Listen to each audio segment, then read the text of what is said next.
The music's so extreme.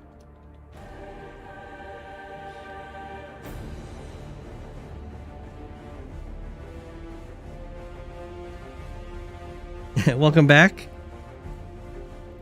I don't know what happened. The router just decided to blink and down with the internet, and then it decided it would stop blinking and the internet's back.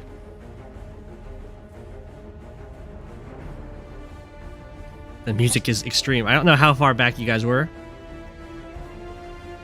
when the join cap happened. So here.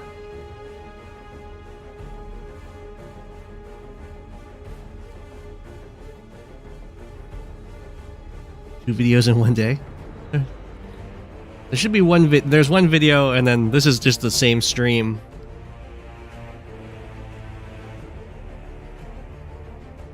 The router is buckling under the strain. It's an expensive router. It better not. There is some like electrical work going on in the house right now, so that might be messing with it. Double shill. 1.5 streams. This is 2 streams. It's part 2. Okay. So the join cap happens, which makes this like an even trade infantry-wise, but very positive for SubbieI, because both of these properties get interrupted. Watch the tournaments page tonight. Ooh. But yeah, if you would like to if you would like to support the stream, there is a Patreon to join.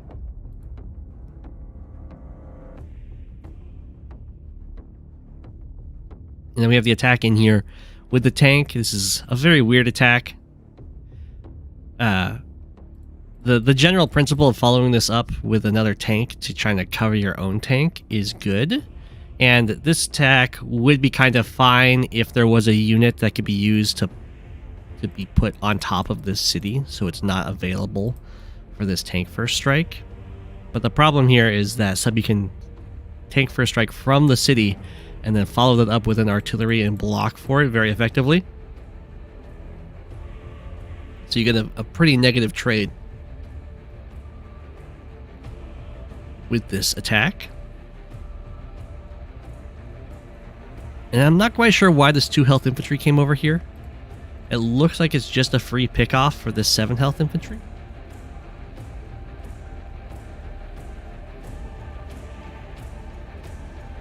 In comes the artillery. It is covering the city.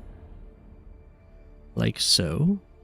And then it can get blocked by infantry. This does finish this off. We have the tank strike down to 5. Oh my gosh. The anti-air knocks it down to 1, and the infantry barely misses. So normally an anti-air wouldn't knock down the 5 health tank to 1. But what's happening here is that SubbieI is Jake. So this 10 health tank strike had plus 10% damage, which meant this was a very, very low 5.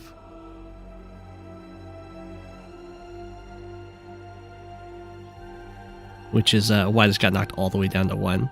And then this infantry just didn't roll high enough to finish it off. But this artillery is not in a good spot. It's covering this city, but it's not protecting his own tank. This tank is somewhat protected by this one, but only if an adder power gets used. And then there's double tank here, because it's, of course, the double base attacking to the one base side here. And we do see a battlecopter get built to help with this comm tower, or not comm tower, this capture interrupt. Okay, we do see an adder power with a copter built. There is an anti-air already over here to zone it. Infantry comes over to help get this capture through. Attack through here. This tank does come in here to go for this attack. Another infantry first strike does kill off this tank, but there's of course still this artillery shot that's going to get really good value. The infantry attack alongside this though is looking really nice. And this property, well, it's not going to fall because this copter can interrupt it. It's still a really intimidating attack. The infantry all placed nicely and aggressively so that They can stop any infantry walls from trying to protect the artillery, and they can also threaten this nice and shiny HQ that SubbieI has. The artillery decides to ditch the one base side and join in with this attack.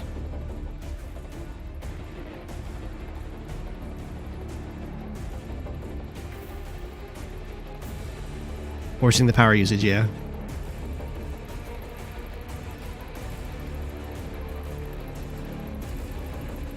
Yeah, I mean, the artillery is too slow, but it's coming over here to join the attack.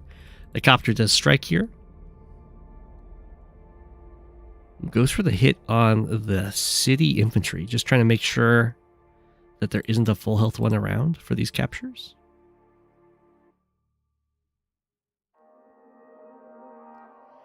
Stands on the HQ to try and make it difficult to go for an HQ cap. Go for the captures of SubbieI's own over here. And now SubbieI also is halfway to a super, which will be very difficult for Adder to deal with. And we have a recon built on the one base side. The idea being that there's lots of infantry that can be beat up here. This copter zooms. I would not do this with the copter, but I guess the problem is that this anti-air is already protecting everything over here. So the copter's going way up here for this attack. Tank falls back. Tank falls back. Does get this capture, finish off that infantry. Fall back with everything else, it looks like. Oh, no. These guys do stick around to go for this artillery strike. They're going to die for that. That's not worth it. And then this artillery decides to come back here. Doesn't quite know what it wants in life.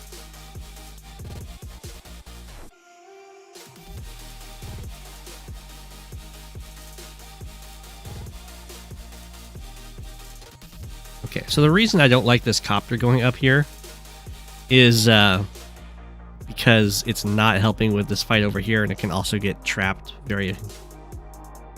Not like a perfect trap, but this infantry can go here, and then this infantry comes down here, and then the anti-air gets built, and then there's nowhere for this copter to run to that the anti-air doesn't kill it. So it can move, but it can't get out of anti-air range. Or you can block it. You can super trap it in like this. It takes... This is also fine. You're just using your retreating forces to trap it in. I don't know if you could have stayed to fight this. I guess there is this reinforcing tank that makes it a little ugly. It's definitely fine to fall back, though.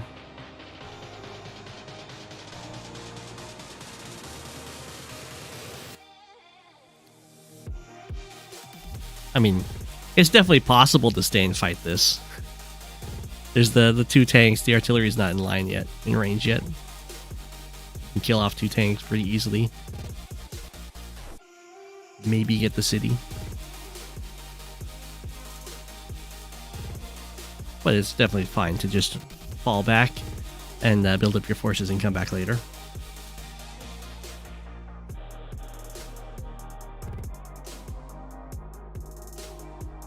Okay, this gives Fortune Teller a chance to kind of also repair these units. We'll see what they do, though. They have to make sure that they don't get too lax in their investments over here. If they like build an infantry when all of these units are actually like preparing to strike again, then okay, there we go. We have the medium tank built, and then the mech over here. Adder mechs are nice. The double copters. We got triple copters from SubbieI. Okay. Just repair and kill off this battlecopter. Fall back from a very large line. Build a medium tank of SubbieI's own. Now, the Jake Super is a very scary threat.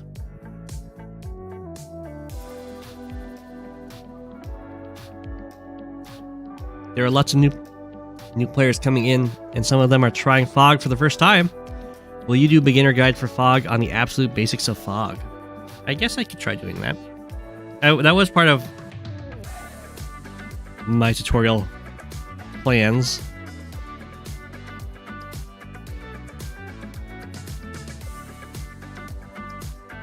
I also I also started in Fog. I didn't play Standard or High Funds until I was already #1 in Fog. Best game mode. So we have the Adder normal power here. Strike in. Anti-air finishes it off. And then the infantry form a little wall to protect.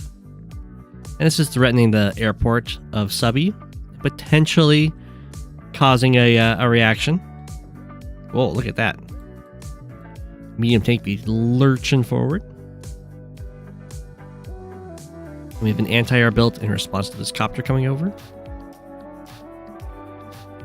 Looks like SubbieI's just going to fall back and secure this area. Go for some nice free hits.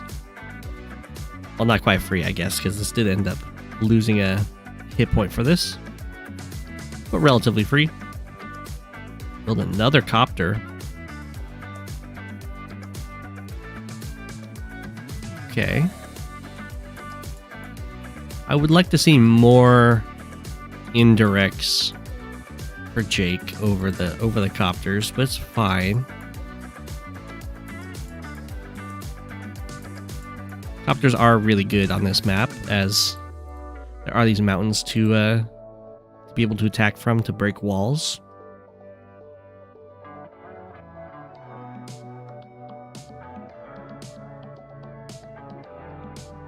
And of course, having a mixed composition of land vehicles and copters really strains your opponent's own composition, as they have to have the anti-airs mixed in, while also needing to build land vehicles from their bases. Can have some nice pressure there. We have the Neo tank, okay. On the one base side, to answer this attack, yes. The nice thing about Jake artillery, and why I'd like to see more indirects here, is because they get +1 range when Jake uses a power, as well as all the extra stat boosts from like being on planes, for instance. The map state was not ideal for more. It's a very ideal state for building more artillery, because nothing's happening. There's just like a little bit of pressure over here, but the armies aren't fighting yet. So this is like the time to build indirects.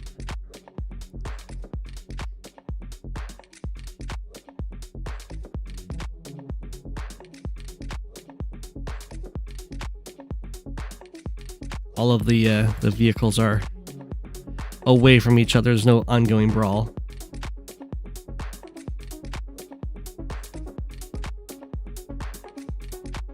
Okay. We have a 2k income lead here. We have a nice artillery shot. Finish off these infantry.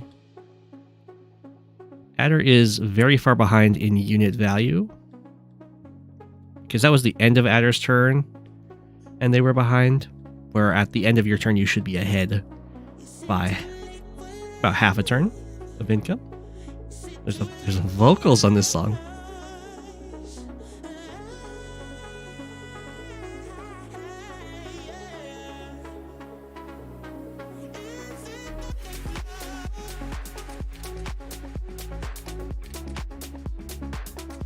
Okay.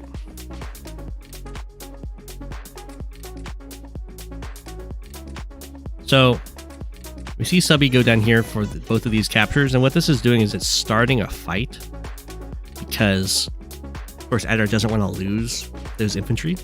But you can see that SubbieI's infantry are kind of put forth in front of the army so that there isn't any follow-up to attacking this guy. And it's just trying to give this army a chance to attack something. Because something has to expose itself to interrupt this capture, unless there's an indirect in with its sights on the city. So now the infantry wall has to move up,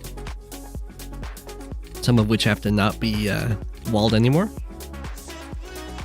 And SubbieI's doing a very good job of holding on to this super. I say as now we get the block rock.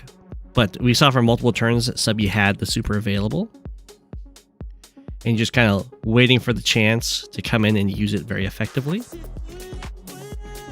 do a very good strike on this medium tank. It needs to come in here and hit this artillery and then hit this copter. These tanks, however, don't have great targets. Neo tank comes down. Get a nice recon swing. All of these infantry that had to expose themselves get taken out, and a hole gets drilled. Kill off one of these anti-airs. A little bit of an exposed location for this Neo tank. But there is 1, 2, 3, 4, 5, 6, 7, 8. There is tank follow-up on this anti-air, which is going to be really good. They decide to go in this way, sure. Totally fine. Now these copters are nice and safe. So that's a pretty good attack. Over here, got some pretty decent damage. The copters aren't going to be nearly as safe because the anti-airs are still available, but these copters are very safe. There's just one copter that could potentially go for the attack, and then this airport gets locked down and threatened to be captured. We have the side slip response.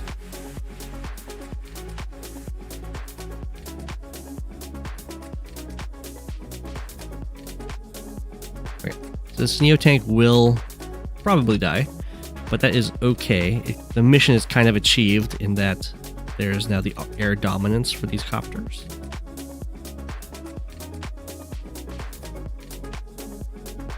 Over here, ooh, there wasn't a way, I guess there wasn't a way to find this anti-air strike. Decides to try and save the airport, okay. And then this anti-air just zooms on forward. Block it off with this infantry. That's a pretty nice block off.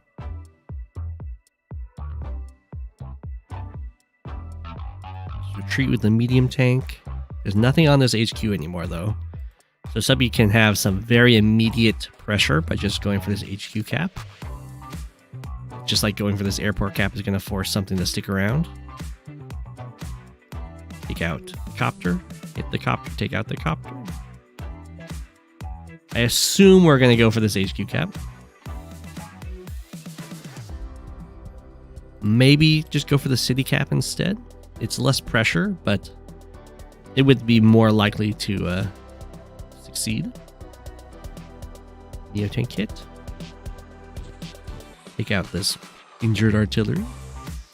The rest of the attack over here is looking very nice. I actually had a base skip on this left side here. So these copters are, again, very free to roam. Now this one's going to die, though, because I think Adder had enough charge to pretty easily make it to the normal power. But we'll see.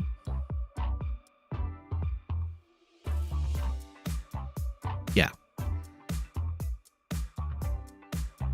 But at this point, I think Subbie's done enough damage that Fortune Teller is not going to have a very easy time recovering here.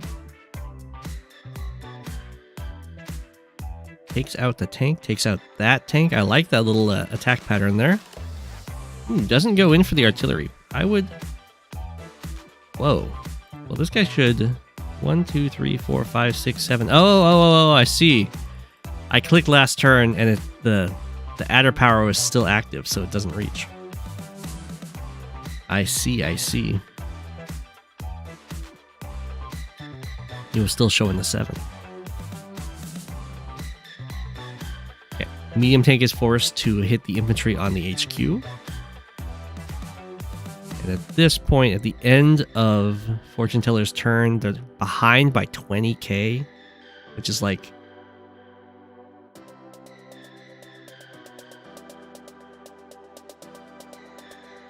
like a turn and a half behind. The artillery strike, medium tank takes out medium tank, copter kills off mech, and then tank comes in to get a nice strike on the anti-air. Subbie activated beatdown, which gives extra firepower when on the planes and gives all indirects +1 range, which is how they shot the medium tank there with their artillery. Goes for the Neo tank attack down here. Kill off this infantry while also having the join cap on this HQ. So I think this is guaranteed if this copter comes down here and actually I think the copter has to come. Oh, it can't reach. 1, 2, 3, 4, 5, 6. I guess it's not guaranteed. I think the anti-air can interrupt this. Maybe.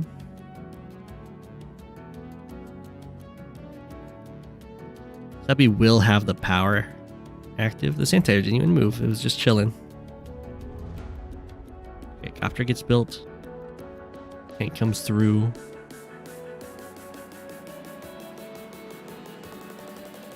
Most of these attacks don't matter if this one doesn't work. It doesn't work, so that's GG.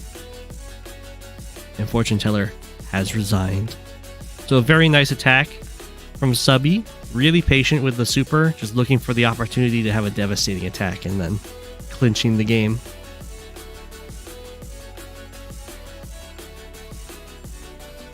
Attack the anti-air.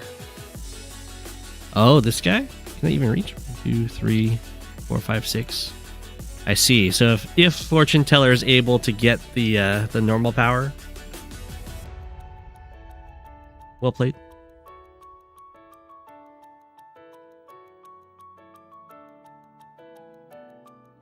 Well played, well played.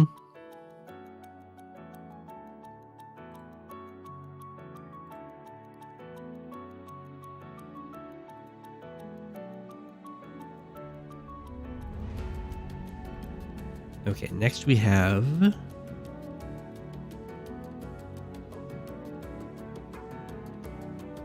Oh, it was Auto Spin Curb and it was Shadower who asked for their games to be delayed. So this one...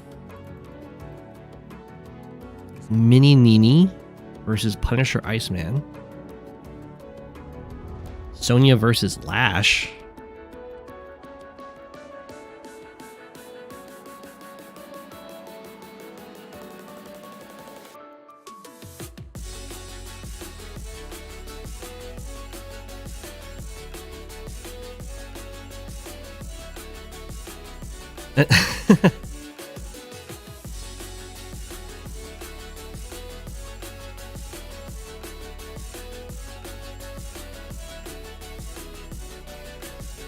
No, we're good. Okay, okay. I think this is put in by PunisherIceman. So I'll make MiniNini Yellow Comet playing as Sonja. Yeah, Sonja versus Lash on the round 1 fog tournament map. Sonja is, of course, the fog specialist, quote unquote.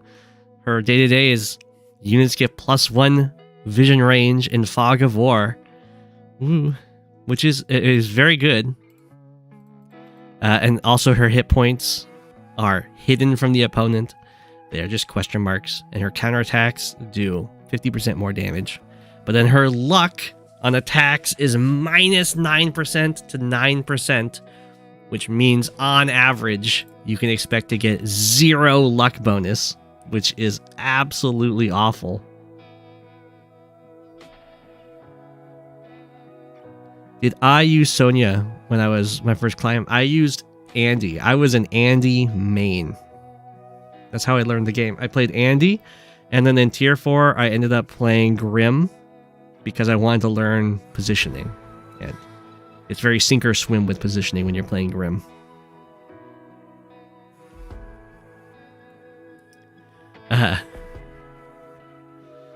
So you can see the really nice vision that Sonja gets, which does help her a lot when playing Fog for the information game.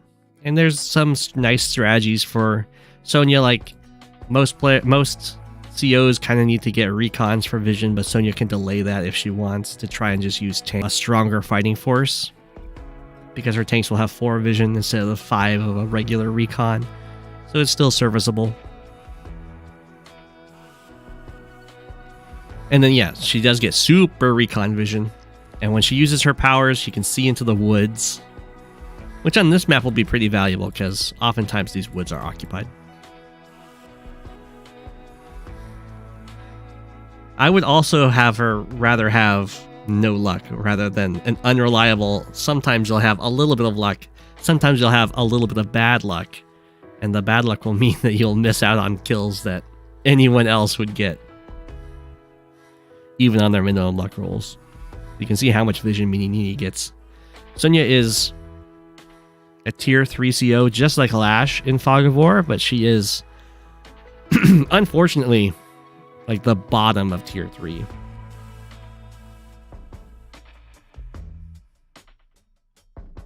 If my voice is sounding weird, I think it's because I still have just a bit of a cold. Move this over a little bit. There shouldn't, hopefully there is not a sound issue though. It says I dropped a few frames.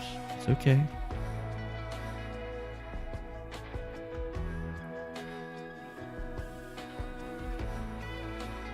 Loud and clear. Okay. So MiniNini is trying to take the center here, which is going to be a really tough fight because look at all of this really nice terrain that Lash gets to fight from. It's also going to be the one base trying to fight the foot soldier base, which is not what you want to do. Instead, MiniNini would really like to just go for these easy captures and then go for the middle and not get into any fights early on against Lash, who has just a way, way better day-to-day when it comes to fighting.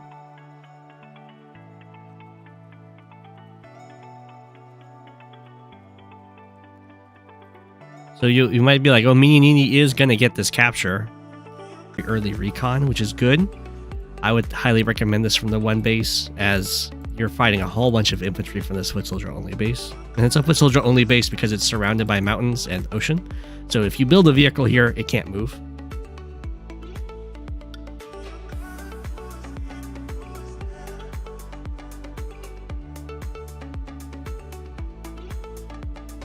And here we go. This is what I was kind of worried about. Lash just comes in, kills off this infantry, and now this city that was kind of invested in, a whole infantry gets sent over here, early capture, lose the infantry, and then lose the city following it up.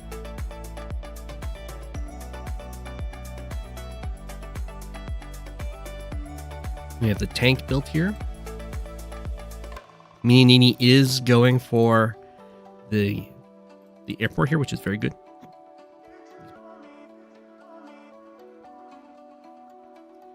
But yeah, the city is going to be a goner. And look at this. PunisherIceman is not going for these properties, even as Lash with a really good day-to-day to fight here. Very calm and collected. Just has the recon coming over. Yeah, 7-7 trade for Sonja. That's 2 infantry strikes. Knocks the infantry to 3. You'll never. It's just Sonja things. It's because she doesn't get those luck rolls, like positive luck rolls guaranteed. It's even like a little bit of negative luck on either of these attacks, and it just turns out so poorly. And you might be like, well, now PunisherIceman, we don't see it here, but PunisherIceman doesn't actually know what the health of these units are because they've got question mark for HP. But you have to remember the charge gained for each CO is based on the amount of HP that's lost. So you actually do know, if you do the math, which isn't super hard math, you actually do know the exact value of these units of health. So the question mark HP doesn't really do anything other than be a little annoying. Here comes this recon strike. Is like, if you look at this, MiniNini has 5,850 charge, and he gets struck here, and now they have 6,450 charge. So it went up by 600, and therefore you did 6 damage. And it says a 4 health.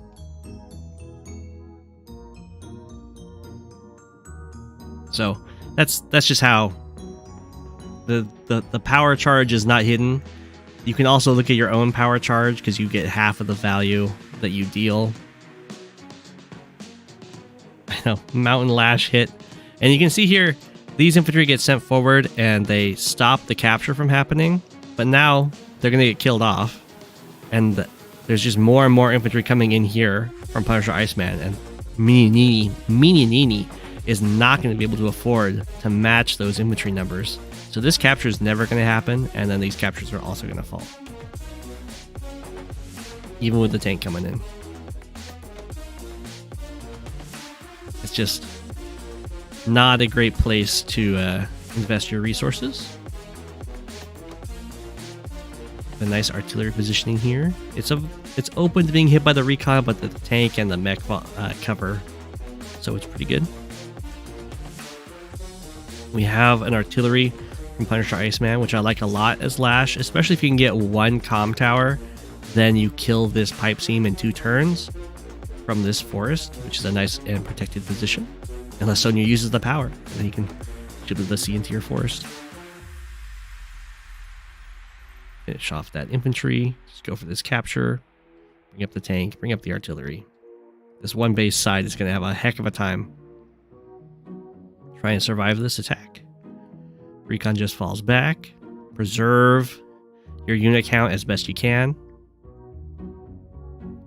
We have the copter built. There's still the recon over here for PunisherIceman, who killed off the recon that Sonja had over here, which is just a pre-deployed vision on the map. Lets the one base side see all of the production on the 2 base sides. There's no surprises.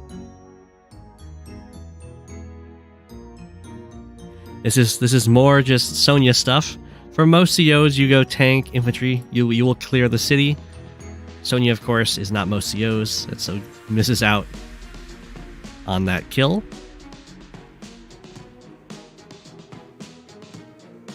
Such is the life. And so this infantry gets taken out. And this guy gets away.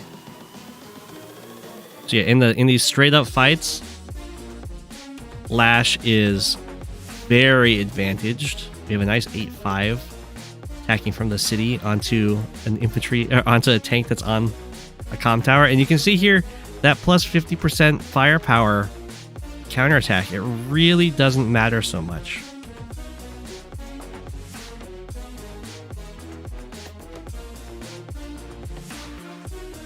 I'm pretty sure tank plus infantry does kill this if you get 0s on your luck roll. I think you have to get negative luck to not get that kill. I could be wrong though.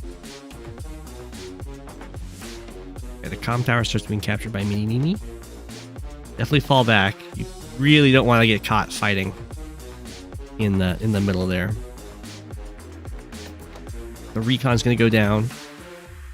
Next turn, PunisherIceman's now going to be able to scoop up this comm tower and this property. Comes over here. Really good harassment. Like, the pressure put on MiniNini now is huge, because now these cities are under threat of being captured, and the only things that can really stop this are the attacking force on the one base side.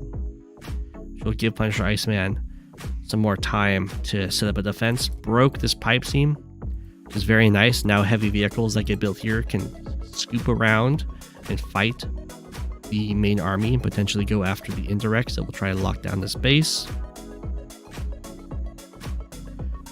I'm not quite sure why this artillery is going here rather than onto this missile platform.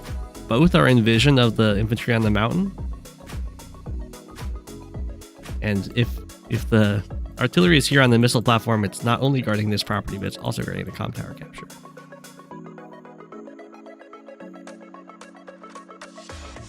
Okay. So MiniNini does get this comm tower, which is very good. We have the medium tank built once the vision's been taken out. And also very good to not overextend to try and save these. You're going to need these forces just to try and keep the one base alive.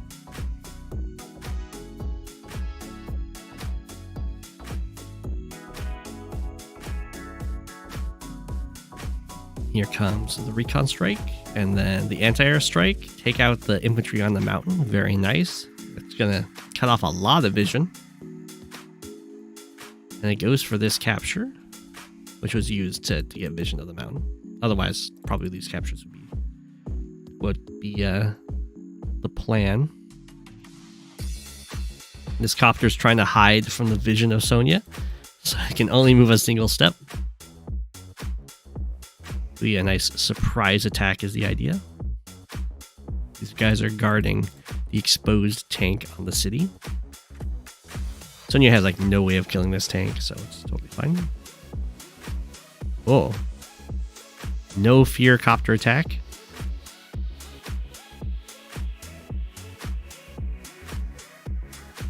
Medium tank comes over here. This airport's also locked down now because the anti-air's right here. And because PunisherIceman has actually preserved some units, this is not going to be just like the one base crumpling under pressure.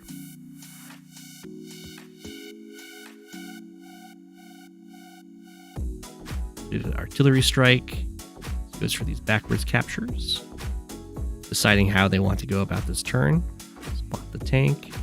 Start attacking in here. Reveals this artillery. Kills off that infantry. Brings this artillery forward. Not sure why the artillery is here. I'd much prefer if it was here, so it's actually locking the base.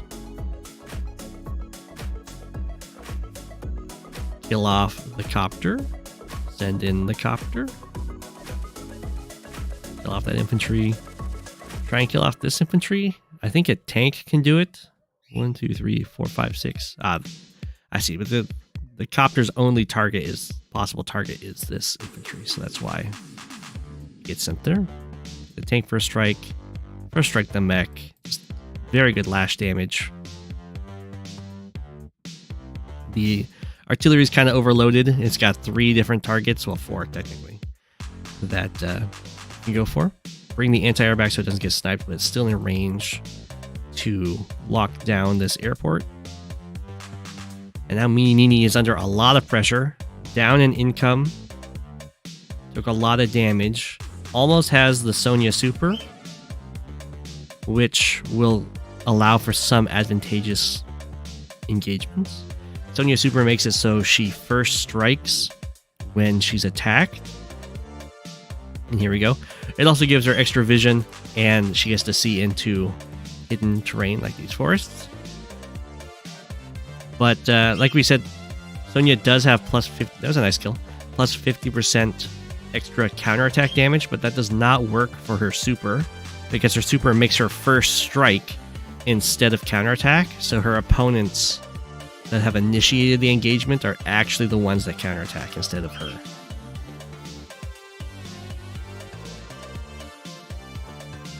So it's not as strong as you might think, but it's still going to be like really good for copters. Like a copter first strike is no joke. And it's really good for like bombers. You can first strike just kill anti-airs. Okay, now we have a Lash artillery in the woods overlooking this base, so it's going to have a hard time building anything cost effectively. Down goes the artillery. That doesn't counterattack. There you go. You can see the first strike happens right there. And this is kind of what you do against Sonja when she uses her super.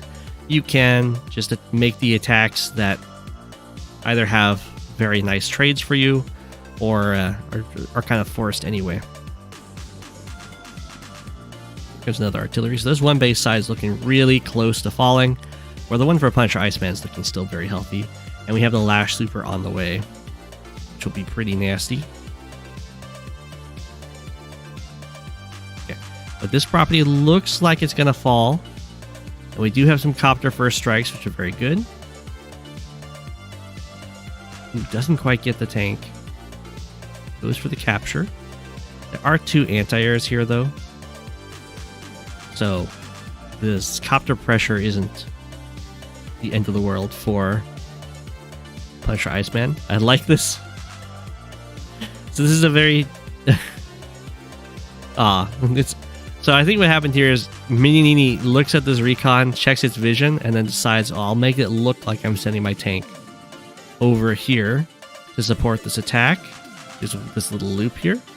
but it goes into this forest to actually protect the airport. The problem here is that this infantry on this mountain actually sees that whole movement.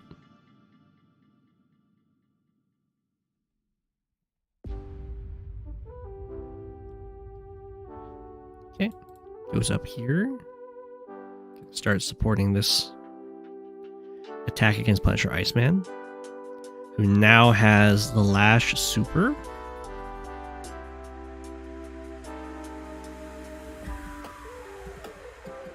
Just one shots there, and this anti-air comes through, hits there, and then we can have the copters finish off this other copter.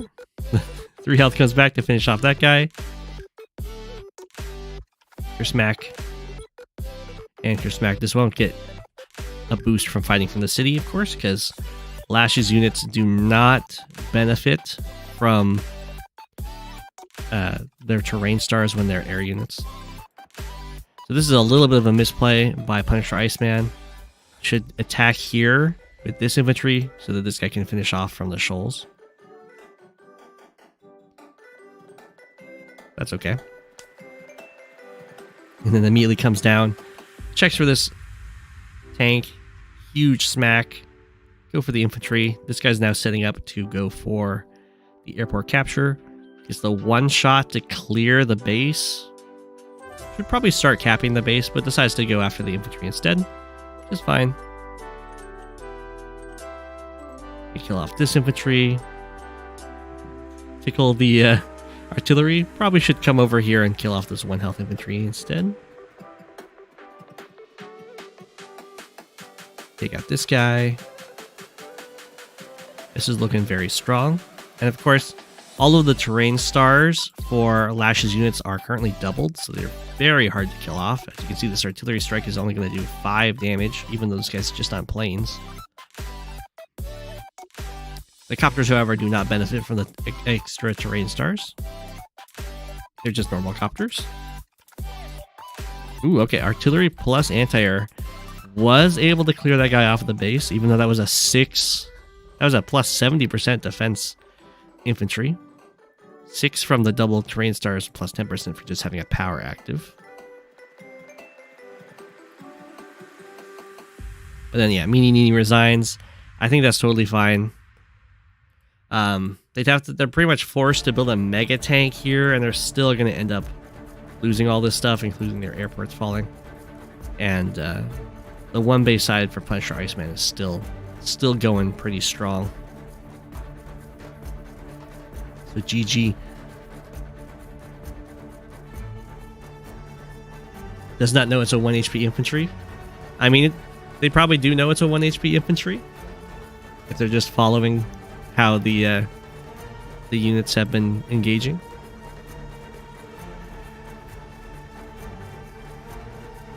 But they used a 3 health copter to do it. Copter gains 6 defense on cities. Oh wait.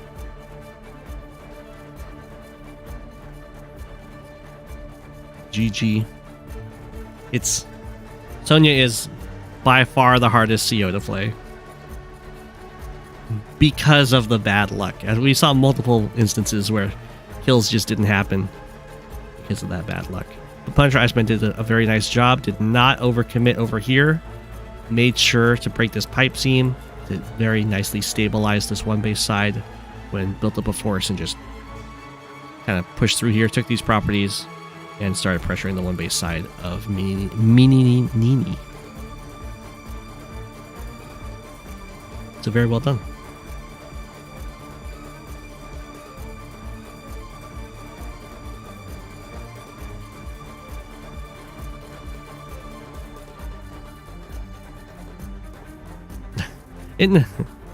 Well, I wouldn't say it's completely out of your hands. Sonja has a lot of tactics that she can use because of the extra vision. And her super has some special tactics. That's why she's very difficult to play, is because she focuses heavily on the vision rather than just brawling. Whoa, why is that zooming around all over the place? So here we have Poland versus Kantbei on Potato Paradox.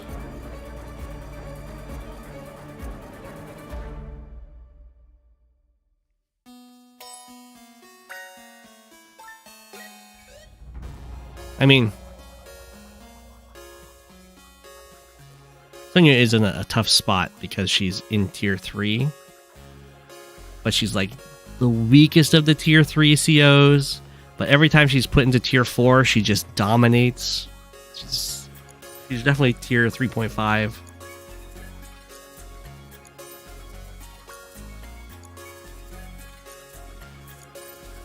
Kampai is busted. Okay, I think this is the game that Poland said is actually the very offensive game. And the other one was just a regular offensive game that we saw last time. Yes, the one versus Kampai is a very offensive game. Okay. So we should expect a lot of offense.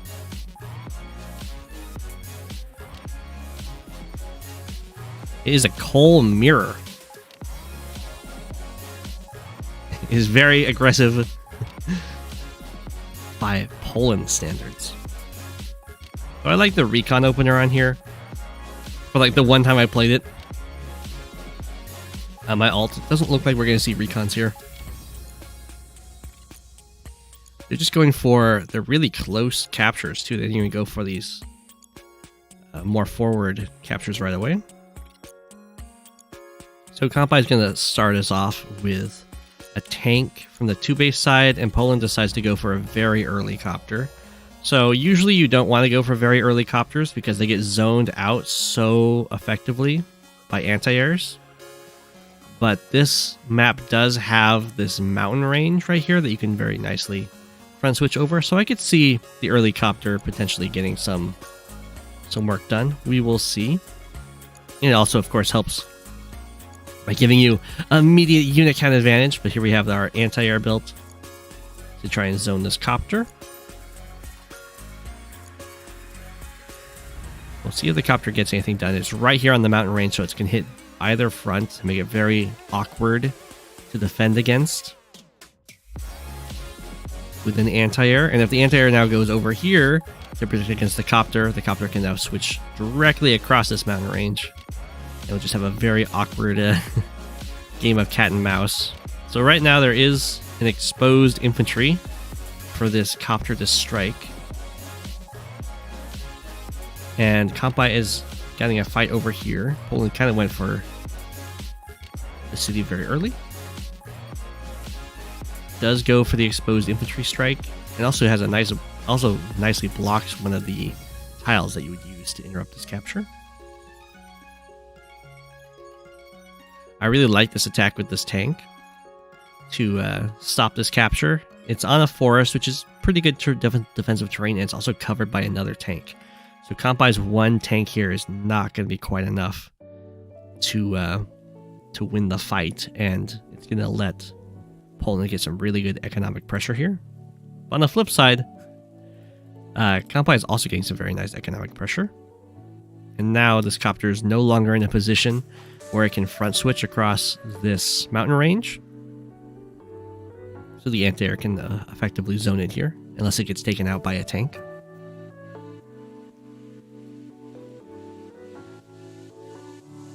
Yeah, here's a nice infantry first strikes over here.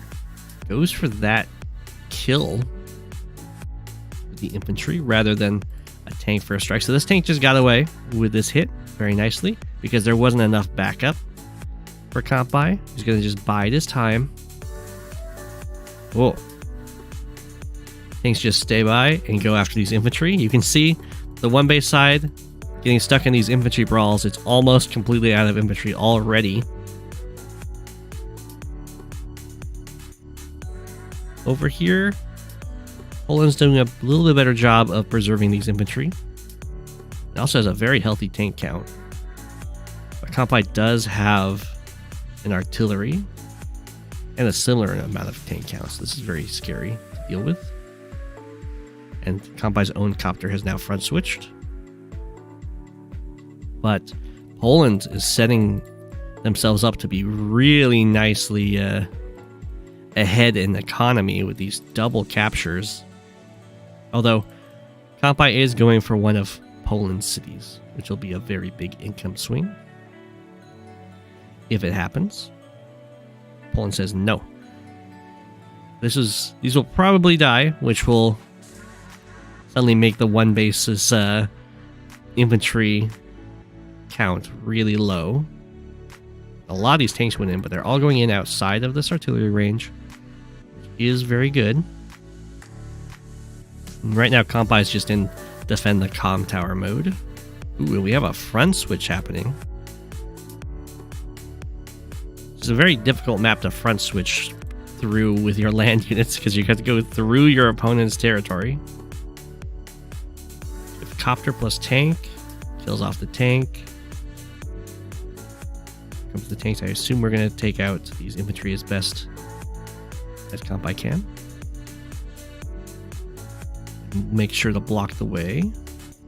There is a copter first strike over here, but as long as this anti-air is still alive, it can get revenge, assuming it's in range.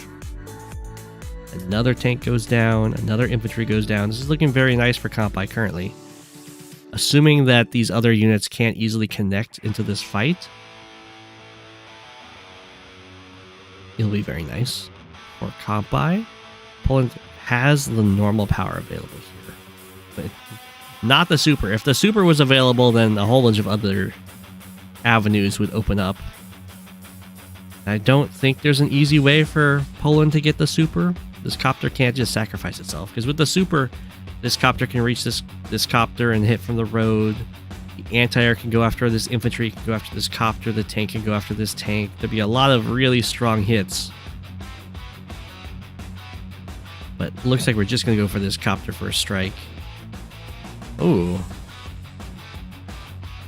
Go for some tank first strikes? So, okay, Poland does have the super now. But does this reach now? I guess this does reach. Okay, okay. So it does end up doing this attack up here. Usually you don't like to use the super after you've moved most of your units already. But if you can get enough damage in with your remaining ones, then it can be definitely worth it. This copter does go down. And it looks like the comm tower is going to fall, which is a pretty big deal. As well as the HQs being put under pressure.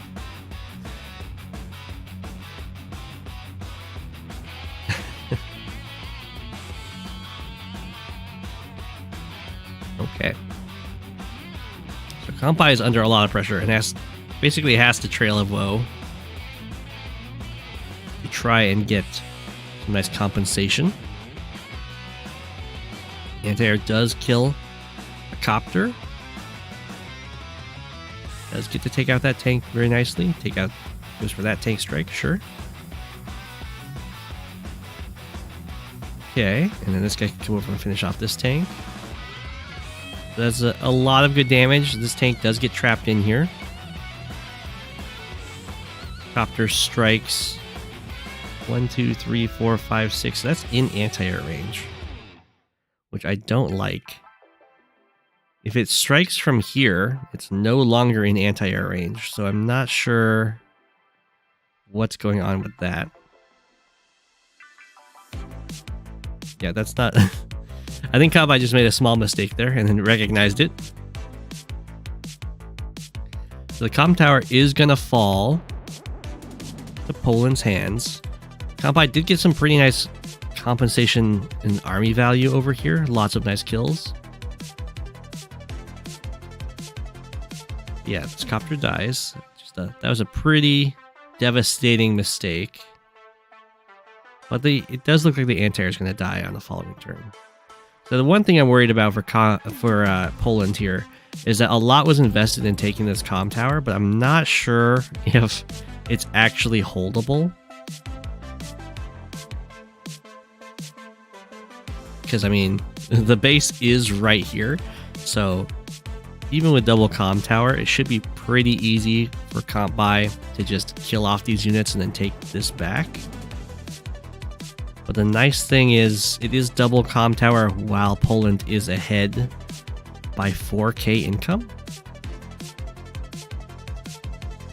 So the anti-air gets another copter kill, which is very good. And then, yeah, I don't know how you're going to end up holding this.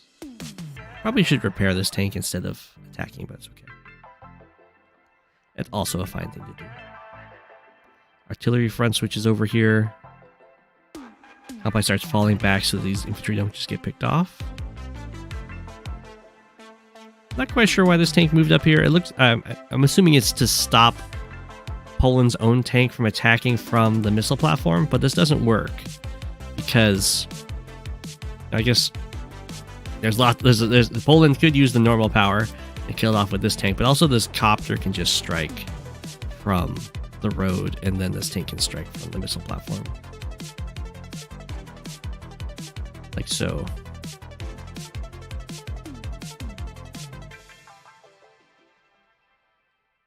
Yeah, that's a very aggressive capture. Tank does get picked off over here. See where Poland uses this extra money. Looks like it's just going to be sticking with the copter tank composition, which means that this extra money is just going to result in an extra tank every now and again.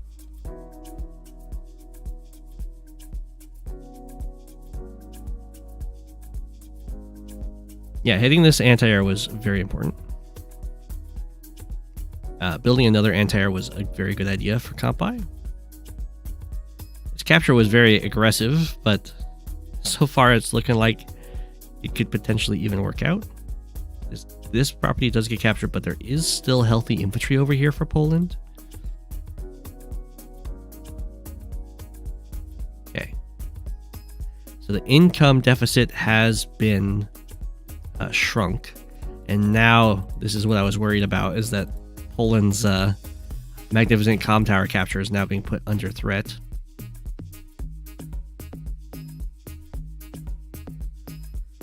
Down here, some infantry do get picked off very nicely.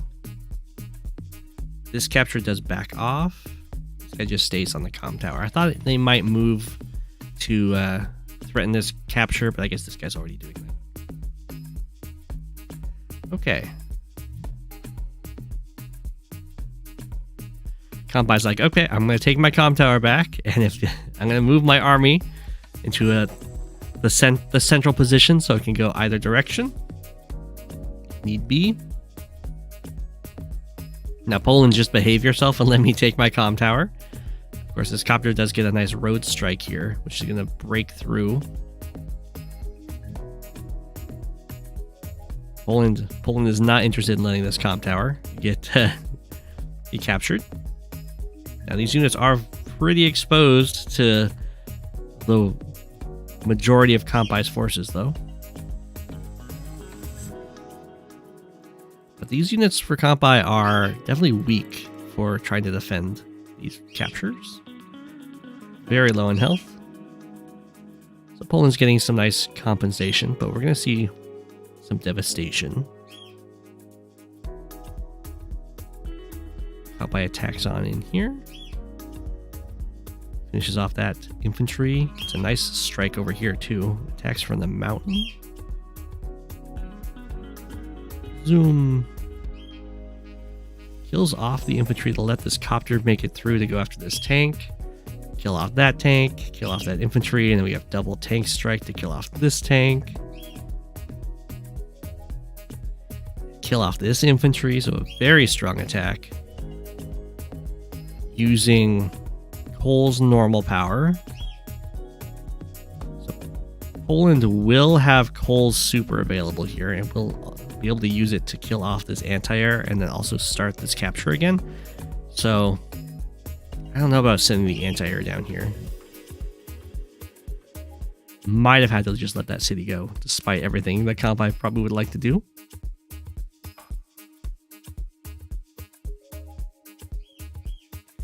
Don't mean to rag on Kampai. Poland says never to the com tower. So yeah, these units are going to get picked off on the bottom. Ooh, and the anti-air gets tagged here. It does live at 1, so it can be repaired. Assuming nothing manages to find its way through to finish it off. Both anti-airs get hit here. That's a big deal. Because that's a triple, quadruple copters here. The anti-air down here dies, which I was very worried about. That's a lot of pressure being put on Kampai. Just messing with his anti-air capabilities and then smacking with a bunch of copters. It's kind of a very classic tactic, and it works very well. The capture does start on the comm tower for Kampai here, who's still up in unit count after all that, but way down in unit value. Does get a nice hit here. I don't like that attack. I don't know why the anti-air just sacrificed itself. For 1 damage on a copter. Okay. This copter does hit a tank and I think can now get finished off. But these other copters can kill off this guy. Kampai can't save the... I guess this guy can sacrifice himself to delay this capture for a turn. No, this infantry decided to just stand here and take up a hit. Probably should have sacrificed itself to delay this capture return, but it is what it is.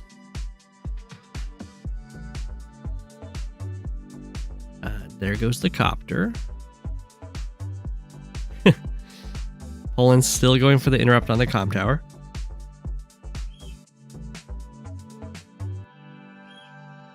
I mean, the extra firepower is definitely paying off. Yeah, there's been a lot of big engagements where Poland has enjoyed having 20% firepower, bonus firepower against 0. And this just costs an infantry attack to go for this interrupt, and Kampai just resigns. The problem for Kampai is really that the anti-airs got taken out, and then these copters just did so much damage. That, and now Kampai's back to being down 4k. But that was a very brutal fight.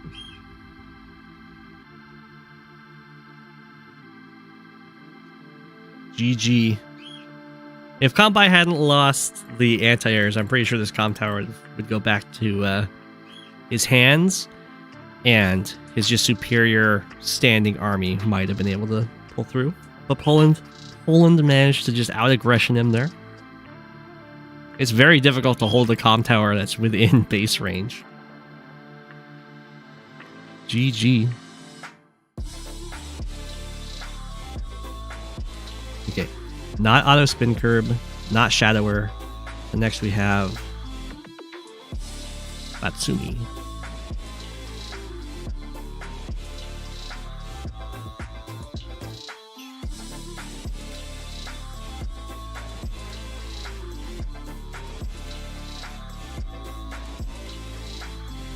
PadreLoco? Yes. Hawke versus Von Bolt on Normandie.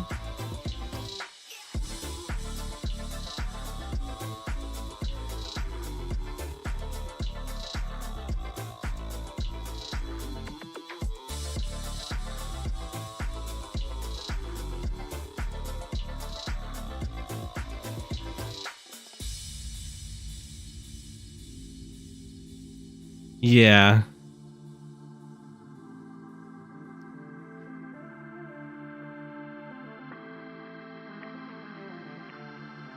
That's part of the delicate art of blocking, is you need to not be introducing more units into the fight when you're positioning yourself in the way. It's tough though. Alright, we got Hawke versus Von Bolt on Normandie. Normandie has pre-deployed naval transports here. We have very fast deployment down here from PadreLoco, and the same for Von Bolt. I like it. These captures can be contested. PadreLoco is going straight for the comm tower, making sure not to have to deal with recon harassment that could try and deny it. A slight mistake here from Batsumi should really double load into this lander to drop off here and here rather than walking here, so that both of these properties can be captured. It's a mistake I've made too. It just happens. Do have the recon opener for Von Bolt, which will show up after this infantry has already completed its comm tower capture.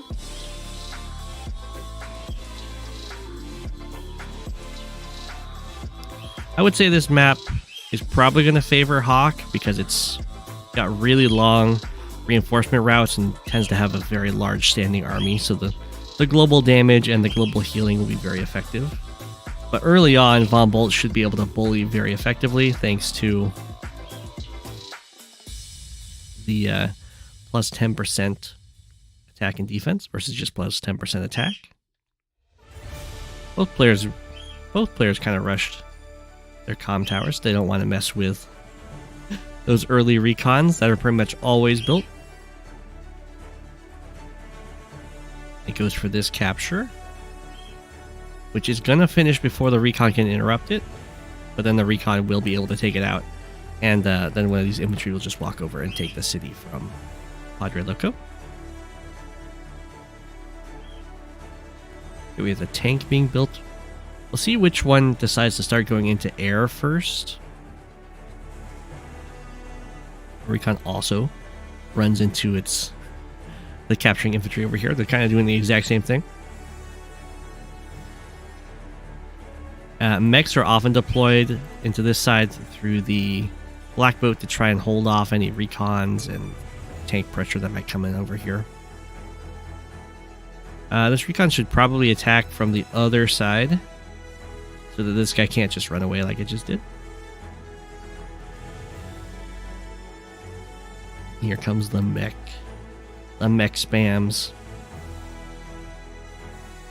The tank, infantry. Getting an artillery and bringing it over here is often a good idea because you're against mostly a composition of infantry and mechs. And then also some copter support. So anti-air and artillery can really shine when trying to take this comm tower from your opponent. That and just having the recon for really good vision. This guy just decides to chase down that 6th Health infantry and get the kill. PadreLoco could have had a mech in this forest, although I think Batsumi saw the infantry walk into the forest, so it's fine. Would have known, but here we go. We have the double mech buy, and that's just because they get dropped off right over here. And they're a pretty scary fighting force. What I like to do is to slowly build up the forces over here and then have my vehicles attack over here for a bit to try and force my opponent to invest in defenses over here, like building copters, more mechs, sending some vehicles this way, and then I just front switch with the vehicles towards the mech and infantry, the much slower moving force, and then attack down here with the combined forces, which is kind of the classic strong side, weak side strategy. Okay, there we go. Now we're having the double artillery and a recon follow-up that's with an anti-air, so that's the idea is to attack over here, usually with that kind of composition. The more tank-heavy composition is the kind of forces that can attack and then front switch very effectively. Both players, plenty of mechs. Okay, looks like Batsumi's gonna be the first one to start making some battlecopters. They're very strong on this map because, of course, they get here way faster than any vehicle can to get up north unless you build a lander. And they also have terrain that only they can attack from, which is all of these sea tiles. And oftentimes when people go for your comm tower, they're going to be walling along here. And they're going to be relying on this sea tile to make their wall very effective. But the copter actually gets 1, 2, 3, 4, 5, 6 exactly in 2 turns to hit this tile from the sea, therefore breaking the wall and letting you Save your comm tower.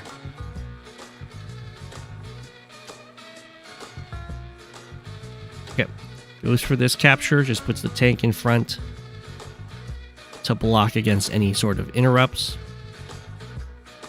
It does leave it open being hit by a mech first, but it wouldn't be that bad because you can just finish off the mech and send the tank back to heal.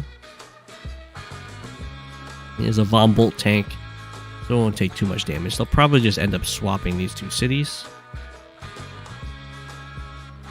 Here goes the tank attack, or the mech attack. Does get a 7-4 trade, which is pretty good. Starts moving forward. That's a little risky. There's no vehicles supporting this. So Batsumi can get some really good attacks here.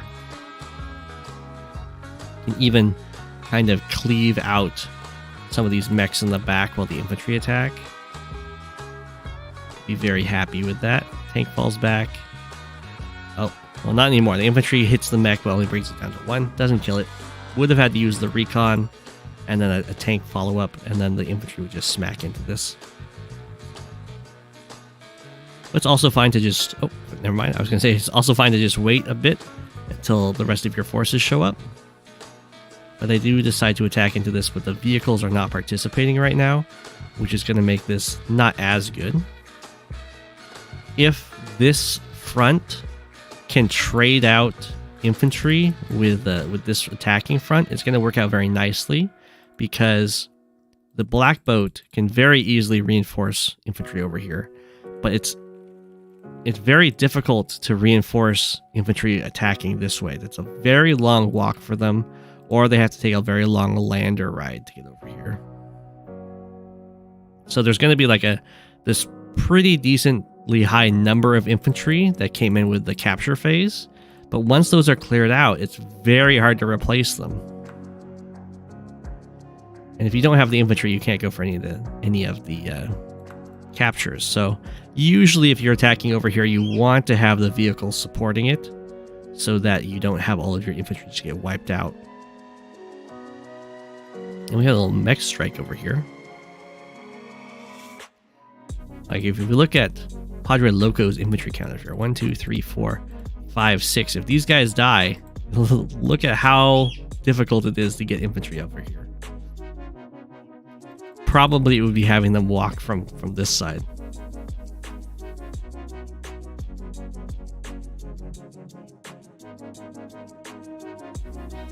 The advanced strat is to use your lander to cover that sea tile. That's true. You could do that. Talking about this sea tile, I was pointing out some weakness. That would be a pretty hype use of the lander. It would mean that you're getting like much lower reinforcements, but only if you're talking about like infantry and anti-airs. Tanks make it here at the same speed through lander or over land. Okay, recon survives at 1, goes back to heal. Anti-air comes up, gets a nice hit. And now these mechs are going to start getting cleaned up. Like so. And now the vehicles are going to really start to shine. They are no longer scared of the mechs. And over here, we see some mech strikes come in. There's lots of mechs being deployed with some copter support. If this anti-air gets tagged by the mechs, then the copters can just completely dominate on this side of the map. And it's surprisingly easy to kind of blunder your anti-air into some mechs.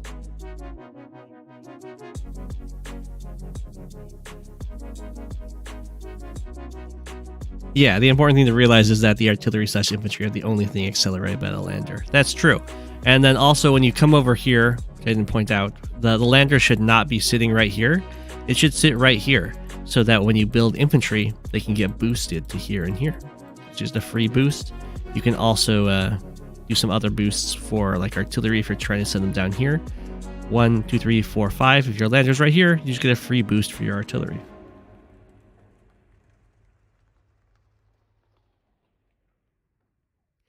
There's lots of little small things to work on. Very nice artillery positioning in this forest over here. It's going to get some nice hits. Oh, like this is what I was talking about. It's very easy to accidentally blunder your anti-air. A mech can just walk up and hit that now. And then once this gets hit, the copters will swarm in and this entire front will just die. So right now, PadreLoco needs to build like 2 anti-airs. You'll have a single anti-air. Doesn't quite realize the danger this is in. That's not the thing you want to do with that copter. So what Matsumi should do here is mech goes here, hits anti-air, copter comes up and finishes off the anti-air.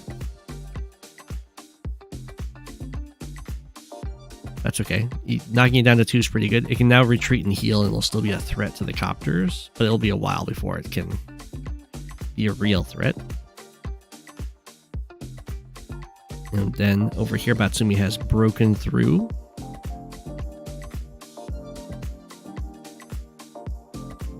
It's gonna get this comm tower. Yeah, and now the copters start swarming. Anti-air has been hurt. Most players at least at the higher level will have more, might just have 1 anti-air over here, but we'll have more anti-airs like in transit. So that, because like this is a very long distance away, so as soon as you lose a unit like an anti-air, it takes a long time to replace it. So it's very much worthwhile to have some in transit, even if you have yourself covered. Ooh, okay, this anti-air needed to go back and heal. Like doing 4 damage to a copter is nice, but if you can heal up to 5 or 7 health, then you can just kill copters in 1 hit. Where in this case, it's gonna do 4 damage to a copter and then it's just gonna die.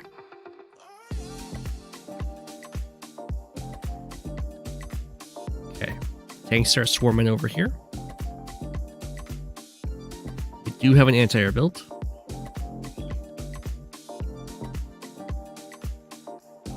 And the Hawke power did stop this, or did delay the comm tower capture by a turn, which will be very nice. I think that Batsumi needed to sacrifice that mech. Actually, I don't think it's possible to save the comm tower right now. But that is okay. The copter presence will eventually be able to just take the comm tower back, because it's going to take like 3 or 4 turns before that anti-air even makes it to this fight. So every turn the copters will show up and everything's just going to have to fall back or get taken out.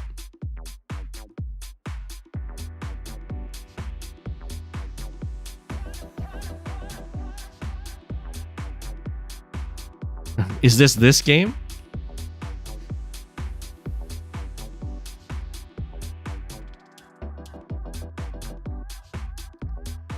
Okay. Oh, but on the over here, this anti-air also gets taken out for Batsumi. So both armies can just get pushed back by copters, which is very funny.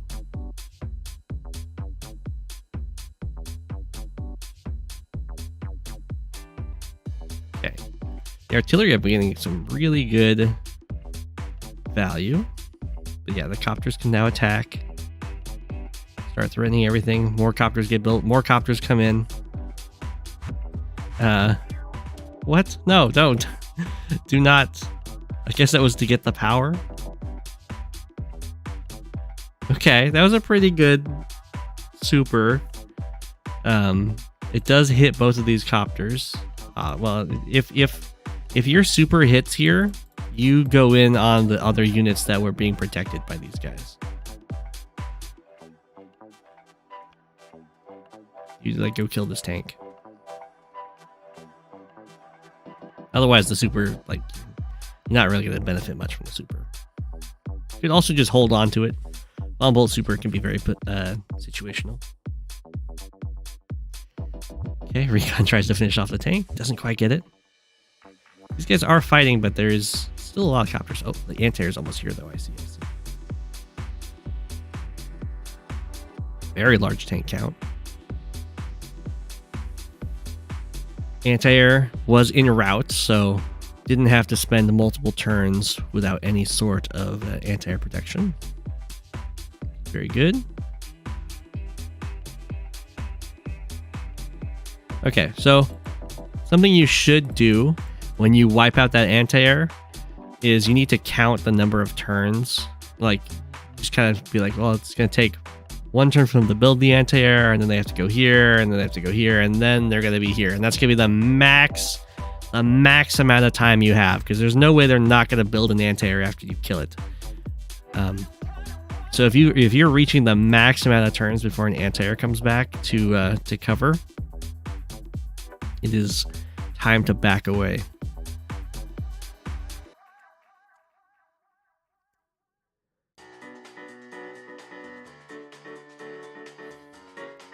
There's a lot of mechs. We have the Black Wave from PadreLoco. Pretty good damage. It's just the normal power. Looks like we're going to have these copters go in to stop the capture. Batsumi should have more than one anti-air, of course. Okay. Copter does get picked off. The global damage is starting to do its global damage thing. Really hurt Batsumi's army. Here comes the anti-air. Gets a nice hit. Or kills off a copter. Recon gets taken out, which is a big deal. It's very wide open plains with not much mountains available to actually see what's going on in these middle fights. Copter zooms on over here to help out. Okay. Gets that kill. Very nice. That's still an anti-air range. It's a little weird to keep him over there. It's okay. It's a 4 health copter, so it's not like the end of the world to lose it. Okay, we have another anti-air built. Very nice. Artillery plus tank. The that 1 damage is slowing down these captures by that whole turn. That gives... Whoa. Almost a disaster for that artillery. It gives PadreLoco just that extra turn to respond and save the captures. The mechs are going to get some decent strikes. Another copter goes down. Mech finishes off the tank. Now, this front's almost out of mechs, but there's only 1 infantry over here. So if this gets taken out, it doesn't really matter if the vehicles overrun everything. Artillery made it all the way into this wood, which is very forward and safe. So these captures should, at least this one I think is probably going to fall. This one is preventable because there's a nice artillery in these woods. Ooh, we have a base skip for another copter. Tank zooms on in here. Recon finishes off the anti-air. Okay. Anti-air comes in to kill a copter. It's going to die for that, most likely. It is what it is. I'd prefer if it was able to kill off this copter so that it's in range of being protected. But I guess it's in range of the opposing's artillery, so it's not the best. Oh, and then there's another copter coming and hit that. Yeah, it's fine. Okay, the artillery very nicely set up. Kill off all the mechs. Some more tank strikes. Looking good. There's a magnet built over here.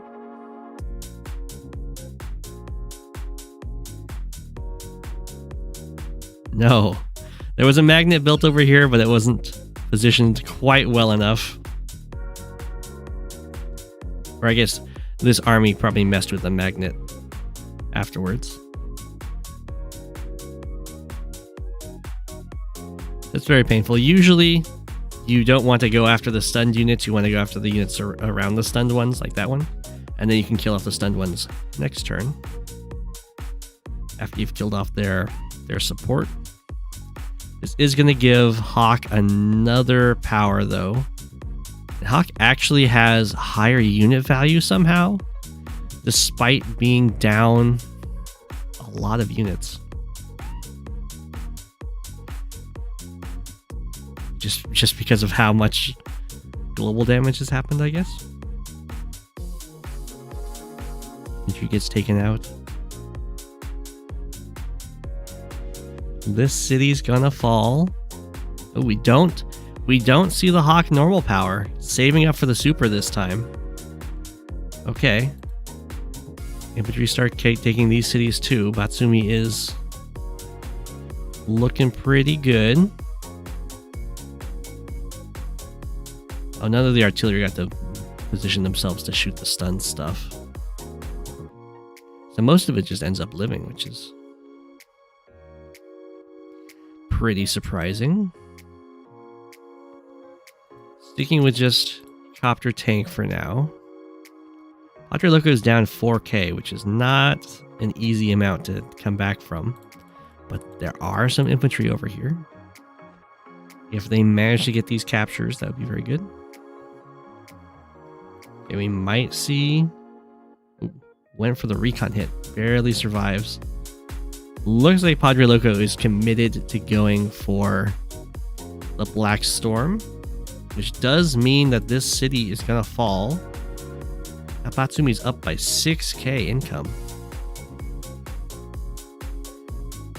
We'll see if these medium tanks are able to make a serious dent in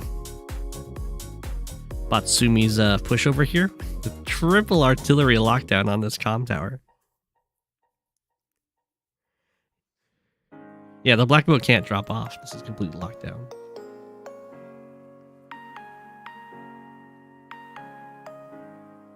Fall back. Doesn't want to lose the infantry on the harbor, I guess. I would keep the infantry. I guess it doesn't matter, right? I see. If you stay capping here, the copter just kills you, and then your anti-air can't reach it this way. So the black boat, when it comes over here and drops off, will be blocking the access point. We have the bomber from Batsumi. Infantry got trapped.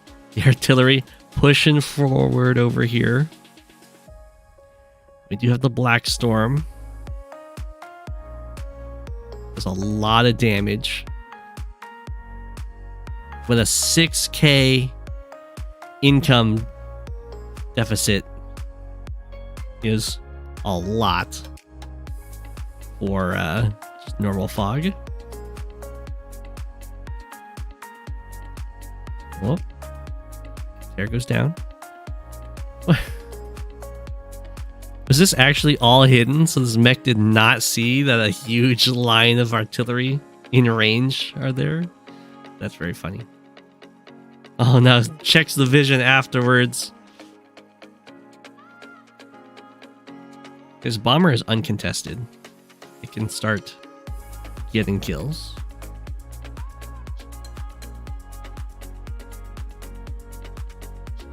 Okay. PadreLoco does get some nice... These medium tanks do cleave their way through these artillery, which were kind of the answer to the medium tanks. So they might be able to just let all of these cities go back into Padre's control, which would be a very big deal. The mech gets trapped on the artillery. Oh, artillery start getting picked off here. The bomber can hit one too. Are they just gonna swap these areas?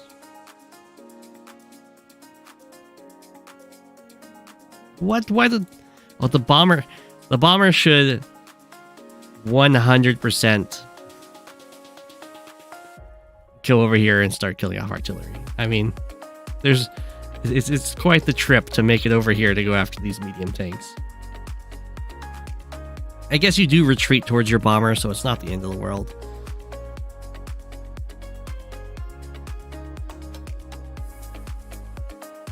We'll see if the medium... Yeah, the medium tanks are like, no way, man. We're not leaving the safety. We're just going to take our cities back. Copter retreats. Very good for Padre to not overextend here. Batsumi charging forward. Stopping one of the city caps. Definitely an overextension. But there's a bomber behind it. So, give some extra confidence. There's so many artillery over here.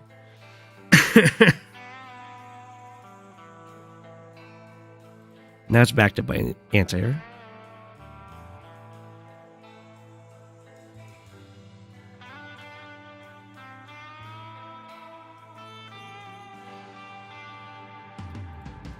Treat with the medium tanks. Okay, it's a good idea. I mean, the artillery have been doing a great job. I can't.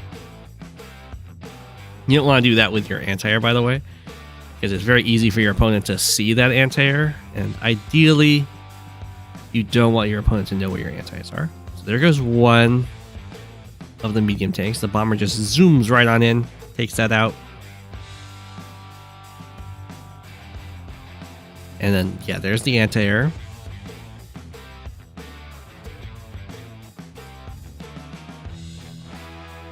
The mech is going to die, but I would gladly trade a mech for a recon, especially when it's very easy for me to resupply mechs here.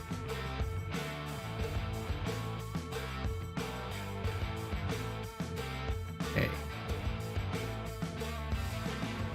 Batsumi's still up by 4k, but that's not 6k anymore. And this capture is very possible. Ooh.